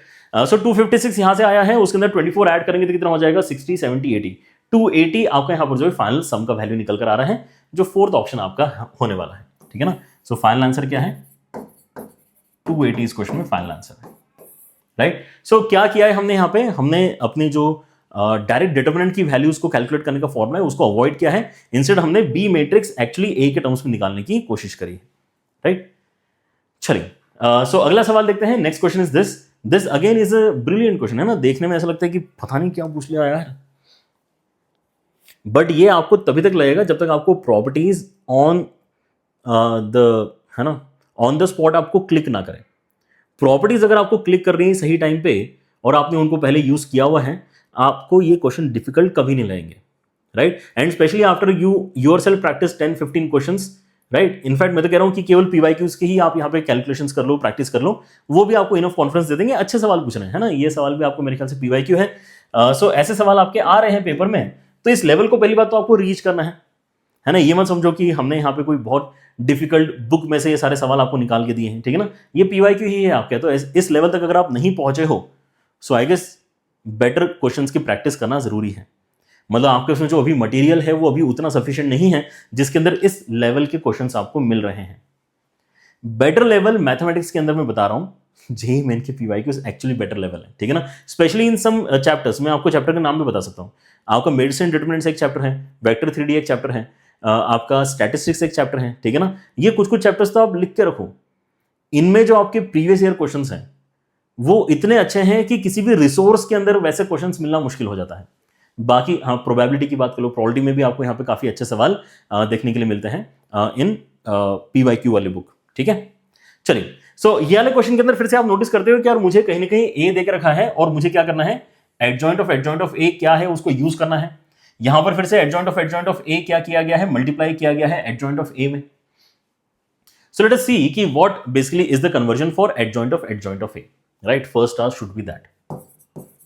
So adjoint of A कोई मुश्किल काम नहीं होता, ये डिटरमिनेंट ए की पावर में n-2 इंटू ए होता है, राइट। सो डिटरमिनेंट कितना है ये निकालना पड़ेगा इसका मतलब हमें। सो डिटरमिनेंट भी आप यहाँ पे कहां से निकाल सकते हैं, लेट से आपने रो 3 के अबाउट निकालना है डिटरमिनेंट, है ना, क्योंकि 2 0 है ऑलरेडी, है ना, तो कैलकुलेशन आसान है। तो रो 3 के अबाउट अगर आप यहाँ पे निकालते हो तो कितना हो जाएगा -1। बहुत ही बढ़िया। तो आपको यहाँ पे डिटरमिनेंट की वैल्यू भी जो है एकदम देखते से पता चल गई कि यार डिटरमिनेंट तो -1 के बराबर है इस क्वेश्चन में, राइट।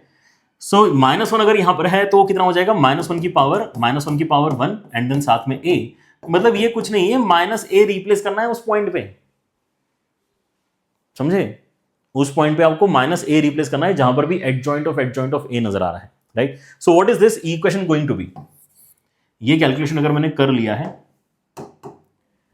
तो मेरा जो इक्वेशन का LHS है ना, वो क्या होने वाला है, a² आएगा सबसे पहले, फिर उसके बाद में यहां पे मुझे -a रिप्लेस करना है ना, तो कितना हो जाएगा -α_a, फिर यहां पे भी मुझे -a रिप्लेस करना है, तो ये हो जाएगा कितना -β के साथ में adjoint of a into a, और ये क्या होता है ना, राइट हैंड साइड में क्या है आपकी कोई तो मैट्रिक्स है।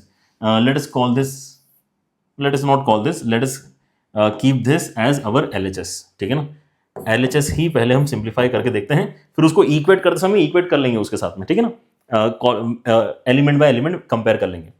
ये होता है बेसिकली आपका कितना, ये तो हमारा स्टैंडर्ड प्रॉपर्टी है, adjoint of a into a is basically determinant of a into i। Determinant of a कितना है, -1 के बराबर है, तो -1 इसके साथ में मिलकर प्लस हो जाएगा, तो ये बीटा i के बराबर ही आपका यहां पर वैल्यू बस बच रहा है, राइट। सो इनिशियली अगर आप यहां पे देखते हो और आपको अगर प्रॉपर्टीज एकदम से यूज करने की आदत नहीं है, so it might feel weird एकदम से देख के कि यार ये कुछ ज्यादा ही शानदार सवाल पूछ लिया, जबकि नहीं है ना, उतना शानदार नहीं है जितना लग रहा है, ये कहने का मतलब है। अच्छा तो है ना, लेकिन उतना अच्छा नहीं है कि हम इसके बारे में वरी करें, right. So overall the LHS is now simplified down to this, और यहां पे आ जाएगा आपका बीटा आई, राइट। इन सबको मर्ज करके एक सिंगल मैट्रिक्स बना लेते हैं, फिर उसको यहां पे एक एक करके कंपेयर कर लेंगे सारे टर्म्स के साथ में। क्या कहते हो? ए स्क्वायर निकालना पड़ेगा बस, यहां पे कोई दिक्कत नहीं है, ए स्क्वायर निकाल लेते हैं, ठीक है ना। सो ए स्क्वायर का कैलकुलेशन कैसे आ जाएगा?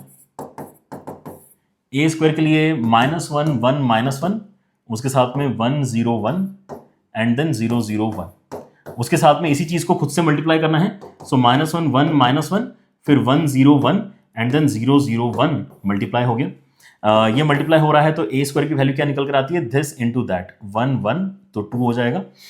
फिर उसके अंदर दिस इंटू दैट करके आपको -1 मिल रहा है।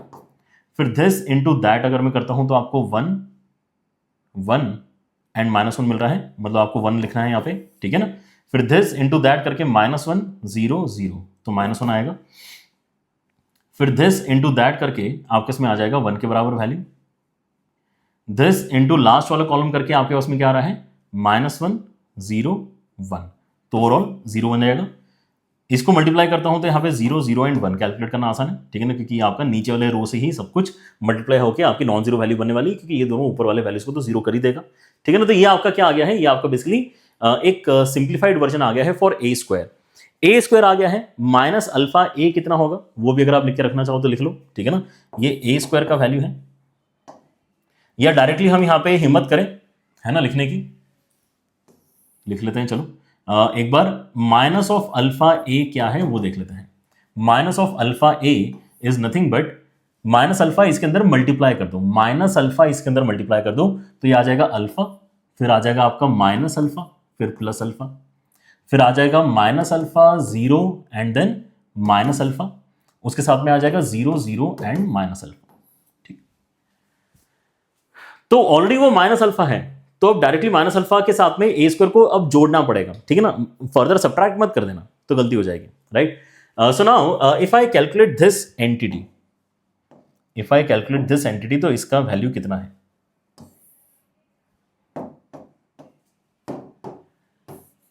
इसको एज अ मैट्रिक्स अगर मैं यहां पे देखना स्टार्ट करता हूं तो ए स्क्वायर वाला जो यहां पे फर्स्ट एलिमेंट है उसको पकड़ो, फिर वहां से माइनस अल्फा ए वाला एलिमेंट पकड़ो अल्फा, और बीटा आई में तो आपको पता ही है कि बीटा आई बेसिकली क्या है, अगेन है ना, कुछ नहीं तो लिख ही लो, है ना, कंफ्यूजन नहीं होना चाहिए। लेकिन अगर आप लिखना चाहो तो यहाँ पे बीटा आई लिख लो कि ये क्या होने वाला है आपका beta beta beta and then 0 0 0 and 0 0 0।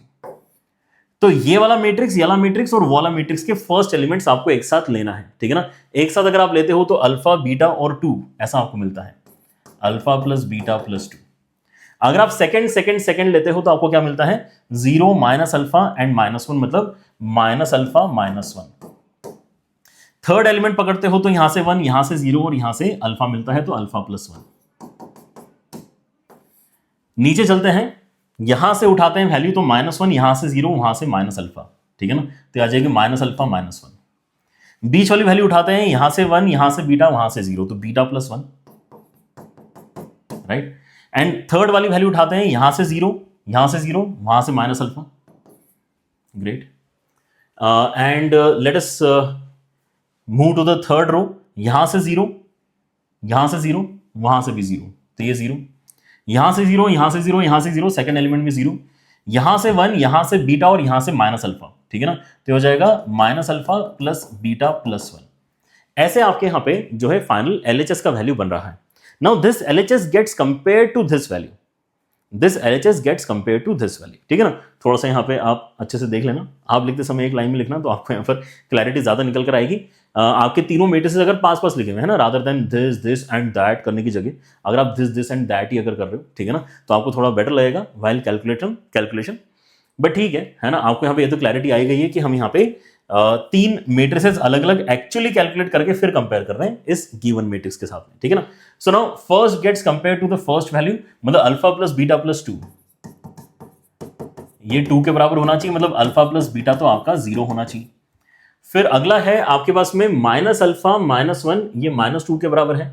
And अगला है अल्फा प्लस 1 आपका +2 के बराबर है, माइनस अल्फा -1 -2 के बराबर है, तो यहां से यहां से यहां से सब जगह से सेम ही इक्वेशन आने वाली है।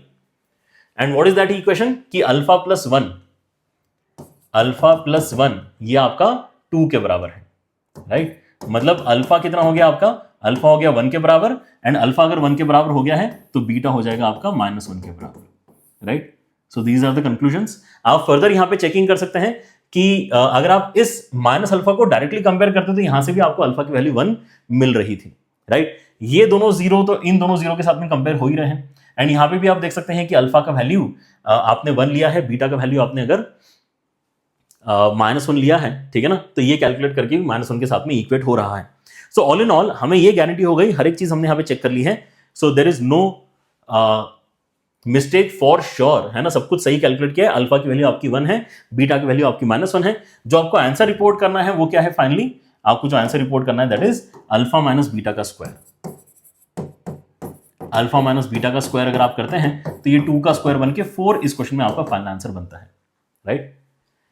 ओके, सो पहले हमने क्या किया, हमने यहाँ पे इस इक्वेशन में नोटिस किया कि यार डरावनी चीज जो दिख रही है वो क्या है कि यार इतना एडजॉइंट कुछ तो लिखा हुआ है।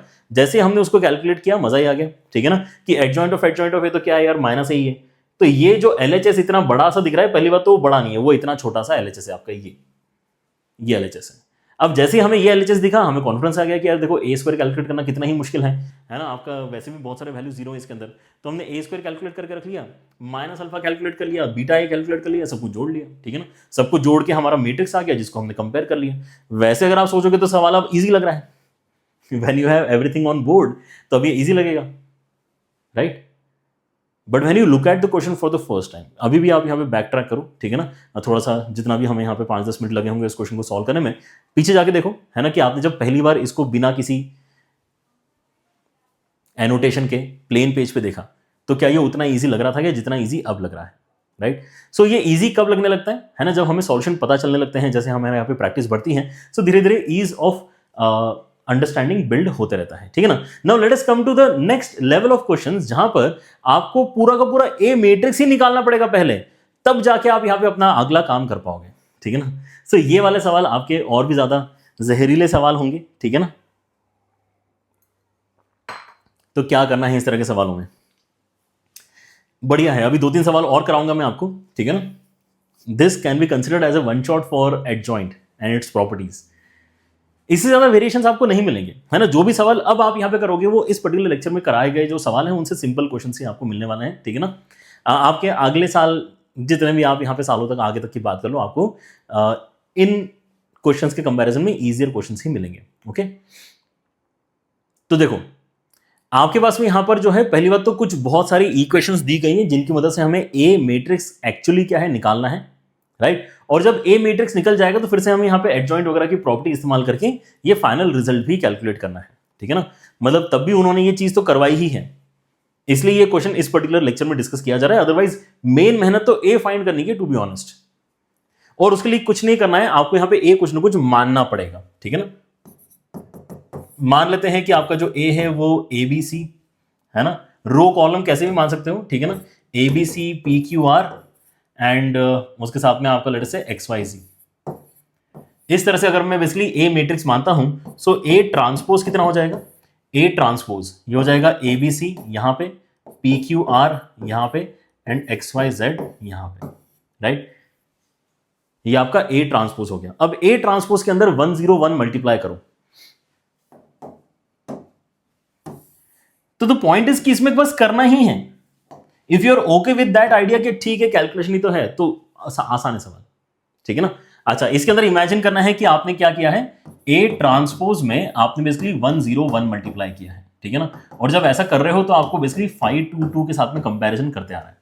सो ए ट्रांसपोज एंड देन ये यहीं से कर लें, ABC इंटू दिस, तो कितना आ जाएगा, A0C मतलब A+C आ जाएगा। फिर PQR इंटू दिस तो P+R आ जाएगा। फिर XYZ इंटू दिस तो X+Z आ जाएगा। ये जो आपको मिल रहा है यहां से एक अच्छा कलेक्शन आपके इक्वेशंस का रेडी हो गया है। इनको भी अलग अलग लिखने की जरूरत नहीं है, हम जानते हैं कि यार डायरेक्ट इक्वेशंस ही एक तरीके से देखा जाए तो, ठीक है ना। क्या है equations, A+C = 5, P+R = 2 and X+Z = 2। ये आपकी इक्वेशंस ही हैं, इनको इस पॉइंट पे हम रोक लेते हैं, ठीक है ना। ये ब्लू कलर से जो किया है यहां पे ये चीज खत्म। अब हम येलो कलर पे चलते हैं। येलो कलर में हमें बोला जा रहा है कि आप क्या करो, ए ट्रांसपोज के अंदर ना ये मल्टीप्लाई करो, क्या मल्टीप्लाई करो, 001। और इसको अगर आप करते हो कैलकुलेट तो आपको बेसिकली 311 मिलेगा। हमने बोला ठीक है करके देख लेते हैं क्या बनने वाला है एग्जैक्टली, ठीक है। अच्छा, तो यहां पे जब मैं ए ट्रांसपोज उठाता हूं तो वो ये वाला मैट्रिक्स है, इसको लेके 001 के साथ मल्टीप्लाई करूंगा तो सी बनेगा, फिर आर बनेगा, फिर जेड बनेगा, ठीक है ना। क्या बनेगा? सी, आर एंड जेड। और इनकी वैल्यू क्या आ रही है? इनकी वैल्यू आपकी 311 के बराबर आ रही है। तो जैसे ही आप ये कहते हैं तो यार ये तो बढ़िया हो गया ना, क्योंकि सी आर जेड इसका मतलब आपको पता चल गए, एंड सी आर और जेड मतलब ये अगर आपको पता चल गए तो आपको ए पी एक्स भी यहां से निकालते आ जाएंगे, ठीक है ना। So let us do that step now. White colour से हम यहां पे अपने आंसर्स लिख रहे हैं। सी का वैल्यू 3 है, उसके बाद में आर का वैल्यू 1 है, एंड देन जेड का वैल्यू भी 1 है, ठीक है ना। एक तो ये चीज हमने लिख ली। उसके बाद में इन इक्वेशंस को यहां पे इस्तेमाल करके हम क्या निकाल रहे हैं? हम यहां से a का वैल्यू निकाल रहे हैं, क्योंकि c का वैल्यू आपका 3 है तो 5 के साथ में कैंसिलेशन करके ये 2 आ रहा है। So this is done. फिर r का वैल्यू क्योंकि आपका 1 है तो 1 उस तरफ जाके p का वैल्यू भी आपका 1 है, so this is also done. And then x plus z में z का वैल्यू 1 है तो x का वैल्यू भी आपका 1 है। तो हमारे पास टोटल कितनी वैल्यूज है? हमारे पास टोटल 9 वैल्यूज है टू कैलकुलेट। उसमें से 6 वैल्यूज तो अभी तक आते आते हमने निकाल ली है, ठीक है ना। लेकिन अब ये दोनों यूज हो चुके हैं, अब ए को भी यूज करने के लिए बोल रहा है, जरूरत पड़ रही होगी तभी बोल रहा है, ठीक है ना। तो 3 वैल्यूज मिसिंग है ना। So let us start the calculations once again, ठीक है। सो क्या क्या हो गया है हमारे पास में? ग्रीन, ब्लू, येलो सब हो गया है। ओके चलो। So A into, now let us jump to A का मल्टीप्लीकेशन। सो ए इंटू 101 करके ये कह रहा है कि आप इसको 344 से कंपेयर कर सकते हो, राइट। सो ए को मल्टीप्लाई करना है इसके साथ में, तो ए यहां से उठ रहा है तो ए पी एक्स मल्टीप्लाई हो रहा है 101 के साथ में, तो ए और एक्स आएगा, सो ए प्लस एक्स आएगा। फिर बी क्यू वाई इसके साथ में मल्टीप्लाई होगा तो बी और वाई आएगा, एंड सिमिलरली लास्ट वाले में आपका सी प्लस जेड आएगा। ये वैल्यूज आपकी कंपेयर हो रही है किसके साथ में? 344 के साथ में। सो क्या यहां से कुछ कैलकुलेशंस फर्दर हो पा रही है? ए प्लस एक्स तो हमें पहले से पता था कि 3 के बराबर होना चाहिए, तो यहां से कुछ नहीं आया। B plus y, okay b plus y, b और वाई दोनों ही नहीं है हमारे पास में, तो ये डेफिनेटली एक नया इक्वेशन हमें पता चला है। सी प्लस जेड तो पहले से पता है कि 4 के बराबर है, मतलब इसका जो बीच वाला टर्म है वही बस यहाँ पे एडिशनली हमें कुछ वैल्यू निकाल के दे रहा है, तो उस चीज को यहाँ पे अलग से मेंशन कर लेते हैं कि यहां से हमें मिला है बेसिकली कि बी प्लस वाई आपका 4 के बराबर होना चाहिए। ये इक्वेशन बेसिकली हमें मिली है, राइट। अच्छा, और एक चीज क्या बची है? लास्ट वाला आपके यहां पर जो डिस्कशन बचा है इसको भी कर लेते हैं, राइट। ये बोल रहा है कि अगर आप मल्टीप्लाई करते हैं किसको? ए को इसके साथ में, तो यार ये सिंपल है, ठीक है ना। इसको अगर उसके साथ में मल्टीप्लाई करूंगा तो एक्स बचेगा, फिर वाई बचेगा, फिर जेड बचेगा, इजंट इट? लिखना है क्या? ए के साथ में अगर मैं 001 करता हूं तो मेरे पास में कितना आ जाएगा? 131 आ जाएगा, राइट। So start multiplication. यहां से अपना रो उठाओ, इस कॉलम के साथ में मल्टीप्लाई करो तो पहले x आएगा, फिर y आएगा, फिर z आएगा, डन है। ये जो आपके इसमें वैल्यूज आई है ये अगर बेसिकली 131 के साथ में कंपेयर हो रही है तो ये तो डायरेक्ट वैल्यूज ही हो गए एक तरीके से, राइट। सो मुझे क्या पता चल गया? इसका मतलब मुझे y पता चल गया इक्वल टू 3 है। यहां से मुझे पता चल गया y इक्वल टू 3 है, और y इक्वल टू अगर 3 है, अच्छा ये चीज हमें क्योंकि पता चल रही है तो let me right it in white से बेसिकली हम वो सारी चीजें लिख रहे हैं जो हमें एग्जैक्टली पता चलती जा रही है। तो यहां से मुझे y की वैल्यू 3 पता चल गई, एंड y की वैल्यू अगर 3 पता चल गया तो यहां पे इस्तेमाल करके मुझे b का वैल्यू 1 पता चल गया, राइट। सो कितने व्हाइट वैल्यूज आपको नजर आ रहे हैं? बेसिकली 6 और 2 8 वैल्यूज, मतलब एक ही कुछ बच गया है। क्या बच गया है? अगर आप ध्यान से देखोगे तो ये बीच वाला वैल्यू आपका क्यू बच गया है, बाकी सब कुछ आपके यहां पे निकल चुके हैं। सेंटर वाला वैल्यू अभी भी बचा हुआ है, लेकिन सेंटर वाला वैल्यू निकालने के लिए उसने जो कंडीशन दी है वो थोड़ी सिंपल है, डिटरमिनेंट की वैल्यू 1 है, ऐसा ये बोल रहा है, ठीक है ना। So let us create the entire determinant जितना भी हम बना सकते हैं, ठीक है ना। So A B C is completely known, A B C is completely known. Now determinant of A का मतलब है डिटरमिनेंट के अंदर एबीसी। एबीसी मतलब क्या है? ए यहां से, बी यहां से, सी यहां से। सो 213 नोन है। फिर उसके बाद में आपका Q तो नोन नहीं है, ठीक है, तो Q को ऐसे लिख लेते हैं। P और R नोन है, P और R दोनों ही 1 1 के बराबर है, बढ़िया बात है। नेक्स्ट आएगा XYZ वाला वैल्यू, XYZ मतलब 131। ये डिटरमिनेंट अगर मैं कैलकुलेट कर लूं तो मेरे पास में क्या आ जाएगा? मेरा यहां पे फाइनल आंसर आ जाएगा, और यहां पे 1 1 1 1 दिख ही रहा है। So I would want to do row 3 goes to row 3 minus row 1, ठीक है ना। भले ही आसान है, लेकिन आसान अगर और आसान हो रहा है तो उसको और आसान क्यों नहीं करेंगे? ठीक है ना। जब आप यहाँ पे कैंसिलेशन करवाओगे तो ये 1 0 0 बनेगा। तो अब इसके अबाउट में ओपन कर लेता हूं, इसके अबाउट ओपन करूंगा तो कितना आ जाएगा 3 - q। ये आपका वैल्यू बन रहा है। ठीक है ना। ये डिटरमिनेंट का वैल्यू आ गया, लेकिन दिया हुआ कितना है? ये दिया है आपको 1 के बराबर। ठीक है ना। तो यहां से q का वैल्यू आ जाएगा आपका, डिटरमिनेंट का वैल्यू है बेसिकली आपका 1 के बराबर, सो q आ जाएगा आपका 2 के बराबर। ठीक है ना। तो फाइनली अब मैं यहां पे जानता हूं एंटायरिटी में कि मेरा जो एक्चुअल मैट्रिक्स है A वो कैसा नजर आ रहा है। ठीक है ना। यहां पे 2 हमें दिख रहा है। ओके। अच्छा, अगर आप ध्यान से देखोगे तो अब आगे जो एक्चुअल सवाल है उसको भी यहां पर देखो, ताकि आपको पता चले कि आपको कैलकुलेट क्या करना है। ठीक है ना। सो आपको जो अल्टीमेटली निकालना है that is this. Now we are basically in a situation जहां पर हमें अब मैट्रिक्स पता है, राइट। सो अगर इजी क्वेश्चन आना है तो वो क्या करेंगे, आपको मैट्रिक्स दे ही देंगे और फिर बोलेंगे कि ये निकालो। ठीक है ना। सो ये इनिशियल मेहनत आपको कुछ भी नहीं करनी पड़ेगी। सो डिटरमिनेंट के अंदर मुझे चाहिए एडजॉइंट, उसके अंदर मुझे चाहिए यहां पे a² + a। Okay. So adjoint of any matrix, उसका डिटरमिनेंट अगर निकालना है तो वो जो भी आपका मैट्रिक्स है which is a² + a eight this point, उसके डिटरमिनेंट की पावर में n - 1 होता है। ठीक है ना। इसके पावर में अगर n - 1 हो रहा है मतलब कितना हो जाएगा, n का वैल्यू कितना, यहाँ पे 3 है ना, तो ये 2 हो जाएगा।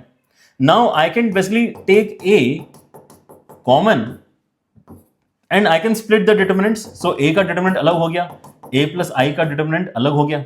ठीक है ना। और फिर क्या कर रहे हैं हम, इनको मल्टीप्लाई करके इनका स्क्वायर भी कर रहे हैं। ठीक है ना। So now the question is pretty clear कि हमें करना क्या है।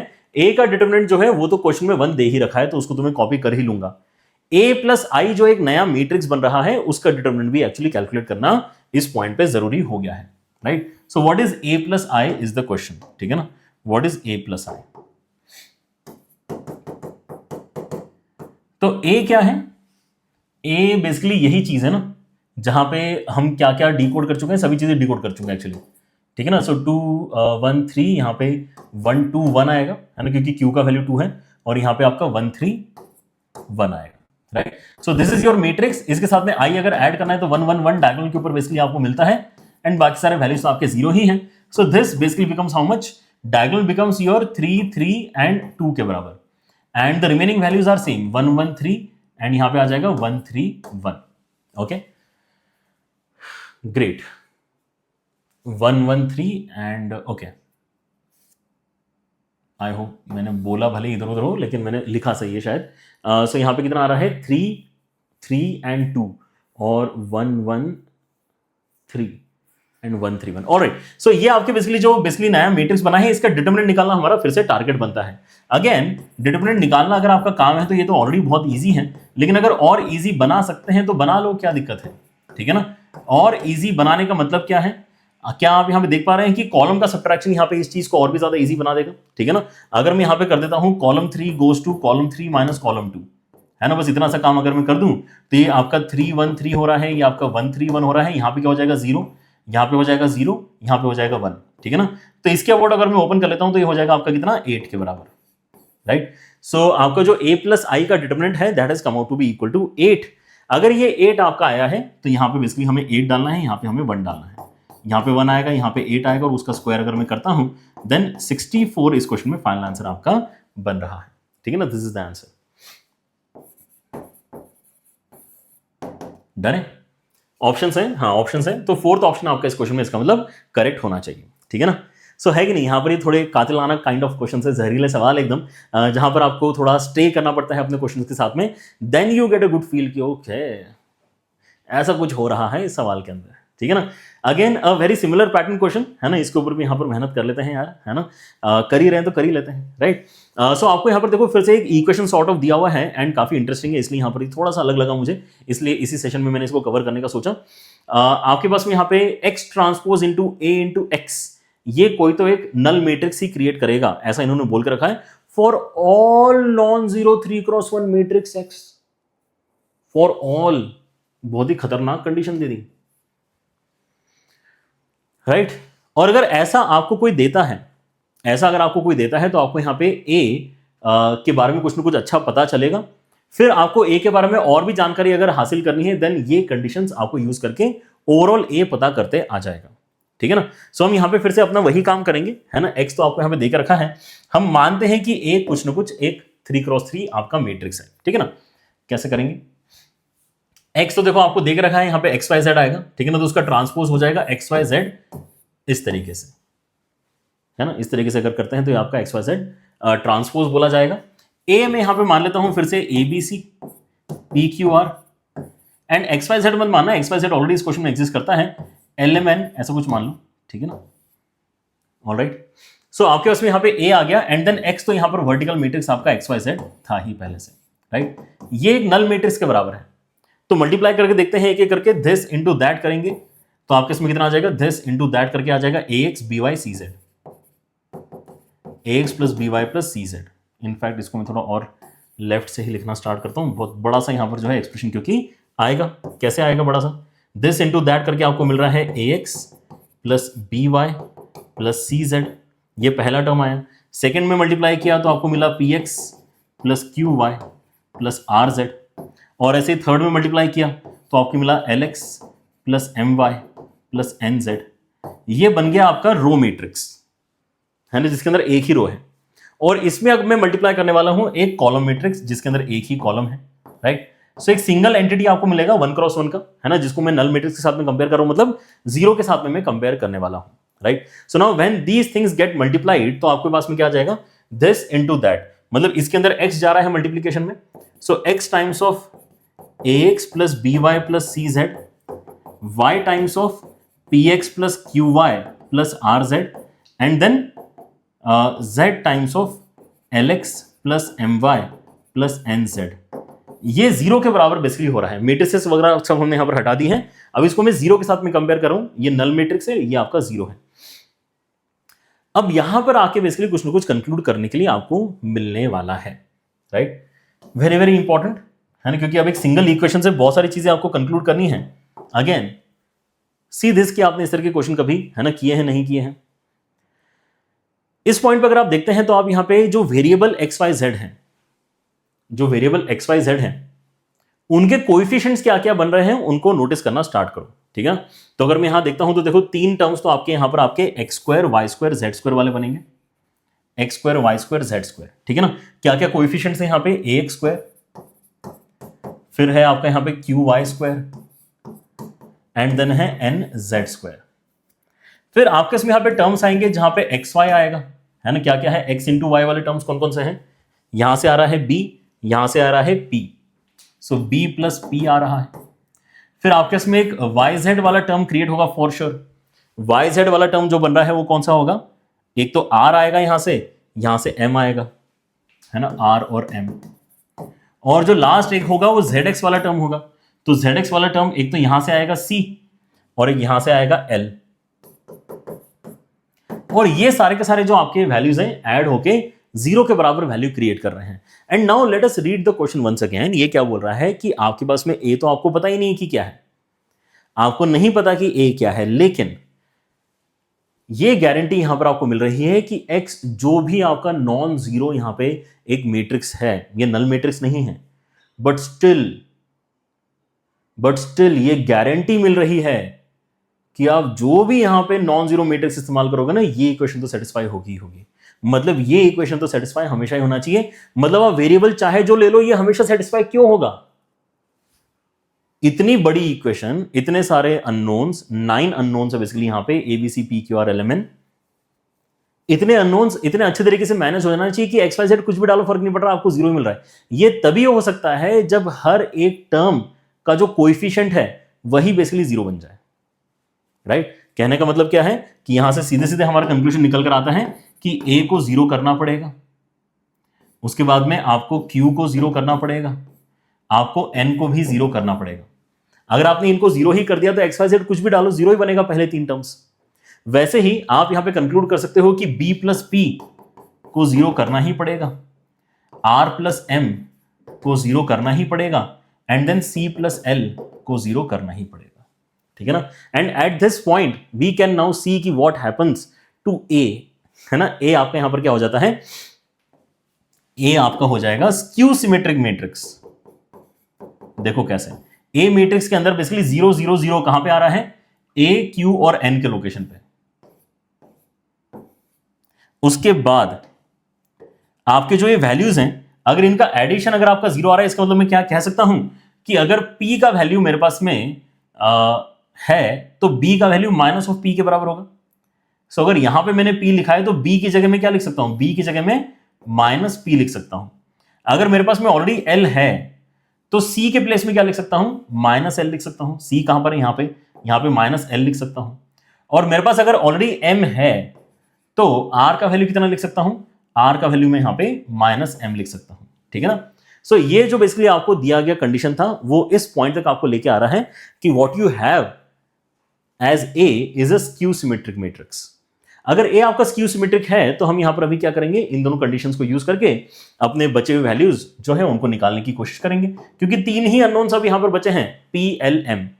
बाकी सारा कुछ हम यहां पे कैलकुलेट कर चुके हैं। ठीक है ना, P L M बचा है। सो आप यहां पर कहते हैं कि अच्छा ठीक है, ये जो आपके इसमें A है विच इज बेसिकली दिस, एक बार मैं लिख भी लेता हूं 0 0 0 P L M, यहां पे है minus P minus L and minus M। उसके अंदर अगर आप मल्टीप्लाई करते हो क्या 1 1 1, तो क्या बनेगा, this into 1 1 1 is basically P plus L, this into 1 1 1 is basically minus P plus M, and this into 1 1 1 is minus L minus M। ये आपका जो बन रहा है वैल्यू ये किसके बराबर है, 1 4 माइनस 5 के बराबर है। किसके बराबर है, 1 4 माइनस 5 के बराबर। तो छोटी छोटी इक्वेशंस यहां से आपको मिलने वाली हैं। अगेन अगर आप यहां पे A के साथ में मल्टीप्लाई करते हैं कितना 1 2 1, अगर आप 1 to 1 मल्टीप्लाई करते हैं तो क्या हो जाएगा, दिस इंटू 1 to 1, तो ये आ जाएगा आपके इसमें 2p plus L. Second row को उठा के इसके साथ में मल्टीप्लाई करूंगा अगर मैं, तो कितना हो जाएगा minus p plus m। And अगर मैं थर्ड रो को उठा के मल्टीप्लाई करता हूं so minus L minus 2m ऐसा आ रहा है। और ये किसके साथ इक्वेशन में जा रहा है, ये जा रहा है इक्वेशन में 0 4 माइनस 8 के साथ में, राइट। ठीक है, सो हम यहां पे एक एक करके अब इक्वेशंस अगर बनाएं तो क्या हम यहां पे कुछ साइमल्टेनियस इक्वेशंस देख पा रहे हैं जिनको इजीली सॉल्व किया जा सकता है। जैसे यहां मुझे नजर आ रहा है कि फर्स्ट इक्वेशन और फर्स्ट इक्वेशन को अगर मैं कंपेयर कर लूं, फर्स्ट इक्वेशन इनफैक्ट कंपेयर कर लूं इन द सेंस सब्ट्रैक्ट कर दूं। अगर मैं यहां पे सब्ट्रैक्ट कर दूंगा, बाकी बीच का सब कुछ भूल जाओ, एक इक्वेशन है p plus l equal to 1 और एक 2p plus l equal to 0। ठीक है ना, दोनों को अगर मैं सब्ट्रैक्ट कर देता हूं तो माइनस p का वैल्यू 1 के बराबर आएगा, मतलब p का वैल्यू आपका -1 आ गया। एंड p का वैल्यू अगर आपका -1 आ गया मतलब आपका जो l का वैल्यू है वो कितना आ जाएगा, l का वैल्यू। ठीक है ना, p का वैल्यू अगर आपका -1 है तो l का वैल्यू आपका +2 आ जाएगा, right. So this is what we have as the conclusion for p and l, right. ठीक है, बढ़िया बात है। नेक्स्ट हमारा जो टारगेट बचता है, the last target is basically what, p आ चुका है, l आ चुका है, तो बस m हमें समहाउ निकालना है। सो m निकालने के लिए ऐसा करते हैं, लास्ट वाली इक्वेशन को देखते हैं, क्योंकि बीच वाली इक्वेशन दोनों जगह सेम बन रही है, लास्ट वाली इक्वेशन में थोड़ा सा डिफरेंस है, तो यहां से हम कैलकुलेशन इसका मतलब कर पाएंगे। या इनफैक्ट अब क्यों ही जरूरत है, अगर मुझे यहाँ पे l का वैल्यू ऑलरेडी पता है तो मैं ऐसा करता हूँ कि एक सिंगल इक्वेशन का ही इस्तेमाल कर लेता हूँ। ये वाली जो इक्वेशन है ये क्या है, -l -m -5 के बराबर है। ठीक है ना, तो l का वैल्यू क्योंकि यहाँ पे 2 है तो 2 डाल के आपका m का वैल्यू कितना आ जाएगा, 3 के बराबर आ जाएगा। डन है। So we have all the data points available with us now. अब आगे पूछ क्या रहा है उसको देखते हैं। We have A, इनको चाहिए कि A के अंदर आप I ऐड करो, फिर उसको डबल करो, और वो जो बन रहा है उसके एडजॉइंट का डिटरमिनेंट आप बताओ कितना आएगा, उसको फिर यहां पे कंपेयर करके अल्फा बीटा गामा निकालने के लिए बोला है। So let us calmly first write what A is. Therefore A हमारे पास आ चुका है, बीच में है 0 0 0, उसके बाद है हमारे पास में P का वैल्यू एज -1, L का वैल्यू एज 2 एंड M का वैल्यू एज 3। यहां पे आ जाएगा +1 -2 एंड -3, स्क्यू सिमेट्रिक मैट्रिक्स है। मतलब आपका जो A प्लस I है उसके अंदर क्या होगा, डायगोनल के ऊपर 1 1 1 आ जाएगा, 1 -1 2 1 1 3 एंड देन -2 -3 1। ये हो गया आपका A plus I। A plus I को डबल करना है, 2 times of A plus I कितना हो जाएगा, ठीक है ना, it is going to be this. या ऐसा करें कि 2 हम यहां पे फिर पहले ही बाहर निकलवा लें क्या, यहां से जम करा के यहां से जम करके बाहर निकाले, A का ही डिटरमिनेंट कैलकुलेट कर लेंगे वो भी चलेगा। ठीक है ना, डिटरमिनेंट बहुत कैलकुलेट कर रखे हैं हमने, है ना, वहां पे दिक्कत नहीं आएगी। Let me do this, let us now consider कि यार जो भी हमें यहाँ पे matrix calculation point of view से करना था वो हमने कर लिया है, ठीक है ना। अब हम क्या कर रहे हैं, एक्चुअली जो पूछा है उस स्टेप पे जा रहे हैं ना।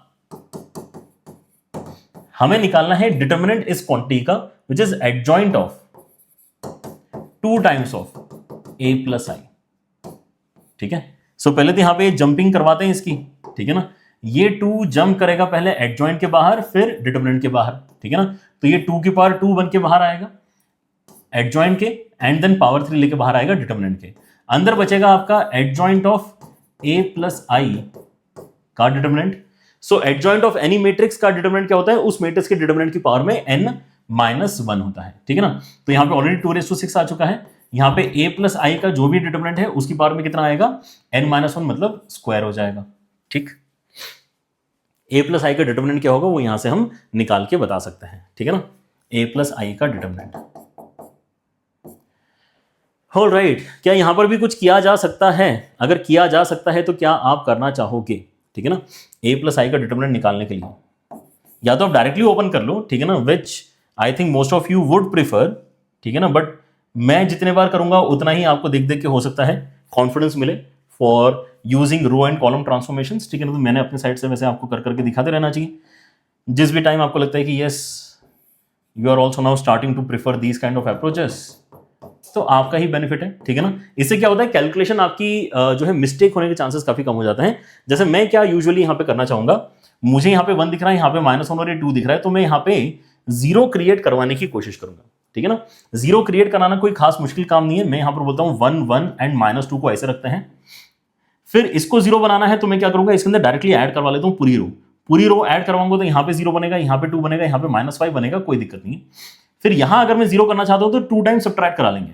2 टाइम्स सब्ट्रैक्ट करके यहाँ पे 0 आ जाएगा, 2 टाइम्स सब्ट्रैक्ट करके यहाँ पे 1 आ जाएगा, 2 टाइम्स सब्ट्रैक्ट करा के यहाँ पे कितना आ जाएगा, 5 आ जाएगा, right. And now the question is just this कि भाई 1 के अबाउट ओपन करना है।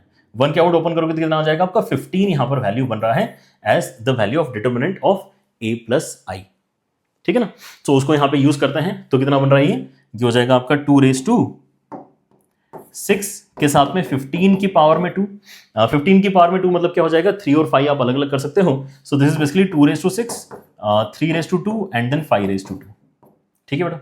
एंड नाउ आपके पास में ये जो अल्फा बीटा गामा है इनके स्क्वायर्स करना है ना। अल्फा बीटा गामा क्या है, जो पावर्स में लिखे हुए वैल्यूज है, तो अल्फा का वैल्यू 6 है, बीटा का वैल्यू आपका 2 है, एंड देन गामा का वैल्यू भी आपका 2 है। So alpha square plus beta square plus gamma square which actually becomes the final answer is 36, 4 and 44, है ना।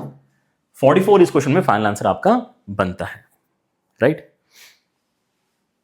चलिए, oh my goodness, so this time around the lecture is going to long, but I hope किसी को यहाँ पे दिक्कत नहीं होना चाहिए, है ना। यहाँ पर अगर हम अलग किसी दिन अगर मिलते हैं, है ना, अगर हम इसी दिन अगर अपना डिस्कशन नहीं करते, किसी और दिन करते हैं, तो शायद उतनी कंटिन्यूटी आपको नहीं फील होती, है ना। Let us solve one more question and I guess this is the last one, don't worry, ठीक है ना।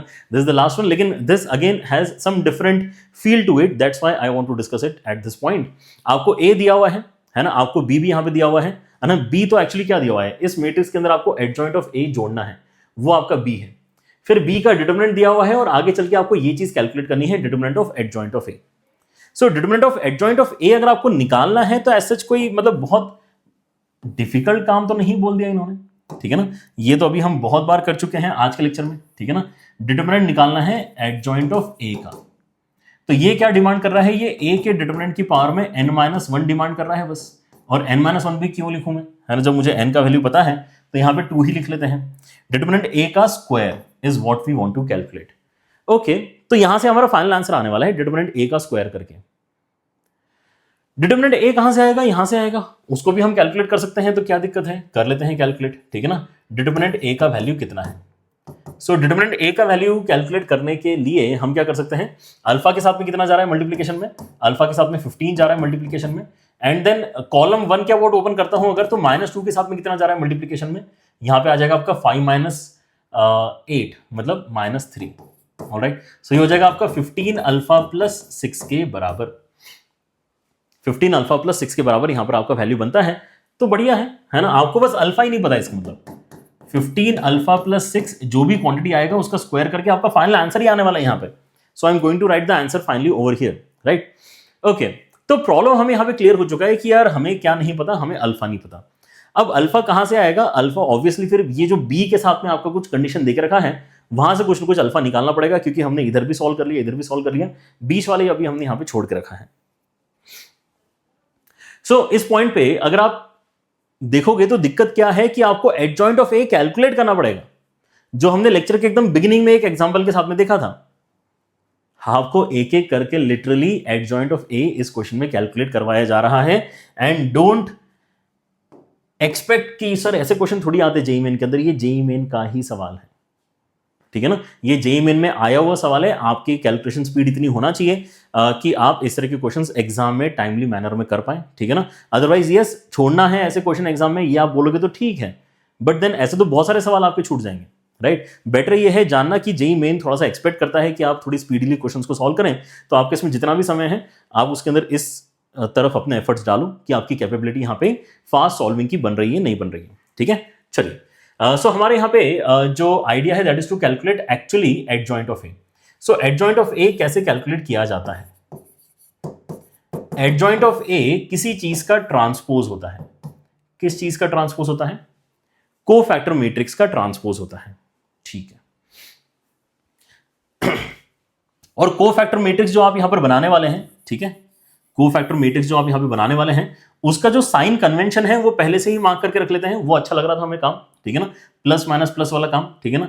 So plus minus plus, then minus plus minus, and then plus minus plus. ये जो भी आएगा ये कोफैक्टर मैट्रिक्स आने वाली है। आगे चल के उसका ट्रांसपोज करना है तो यहां पर टी हम लिख के रख लेते हैं। सो now let us plug in the values one by one. Values plug in करते जाते हैं एंड जो फर्स्ट एलिमेंट है उसका माइनर कितना होगा, क्योंकि मैंने यहां पे साइन लगा दिया इसलिए मैं बार बार माइनर बोलूंगा। साइन इनकॉर्पोरेट करके वो कोफैक्टर अपने आप बन जाएगा, ठीक है ना? सो अल्फा के साथ में क्या आ रहा है? अल्फा के साथ में 15 आ रहा है, ठीक है ना? उसके बाद में 1 के साथ में कितना आ रहा है? यहां पे आपका 10 आ रहा है। फिर 2 के साथ में आपका कितना आ रहा है? तो 8 आ रहा है। देन आपका जो नीचे वाला 2 है उसके साथ में कितना आ जाएगा? यहां पे आपका बेसिकली 5 एंड देन 8 मतलब -3 आ रहा है। फिर ये जो बीच वाला 3 है उसके साथ में 5 अल्फा आएगा, राइट? और क्या है आपका यहां पे जो बीच वाला 3 है उसके साथ में 5 अल्फा आ चुका है। जो 0 है उसके साथ में कितना आएगा? 0 वाले प्लेस पे आपका यहां पे 4 अल्फा आएगा। जो आपका 0 यहां पर है उसके साथ में कितना आएगा? आपका -6 आएगा। जो 4 है उसका कोफैक्टर कितना आ जाएगा? उसका कोफैक्टर आपका -4 आ जाएगा। एंड देन 5 जो है उसका माइनर देखते हैं तो यहां पे आपके इसमें 3 अल्फा -2 बन रहा है, 3 अल्फा -2, ठीक है ना? Alright, so we are sorted. इसका एक बार ट्रांसपोज ले लेते हैं। ये क्या बनने वाला है? आपका एडजॉइंट ए बनने वाला है, ठीक है? सो ट्रांसपोज अगर मैं लेता हूं तो मेरे पास में आ जाएगा यहां पे 15, उसके साथ में आ जाएगा -10 एंड यहां आ जाएगा +8, ये आ जाएगा +3, ये आ जाएगा 5 अल्फा, यहां पे आ जाएगा -4 अल्फा, ये आ जाएगा आपका -6, यहां पे आ जाएगा +4 एंड यहां आ जाएगा आपका 3 अल्फा -2, राइट? अब ये जो आपके इसमें एडजॉइंट आ चुका है ना, ये हमारे लिए काफी इंपॉर्टेंट काम क्यों हो गया है? क्योंकि अब मैं एग्जैक्टली बी का एक्सप्रेशन लिख सकता हूं, राइट?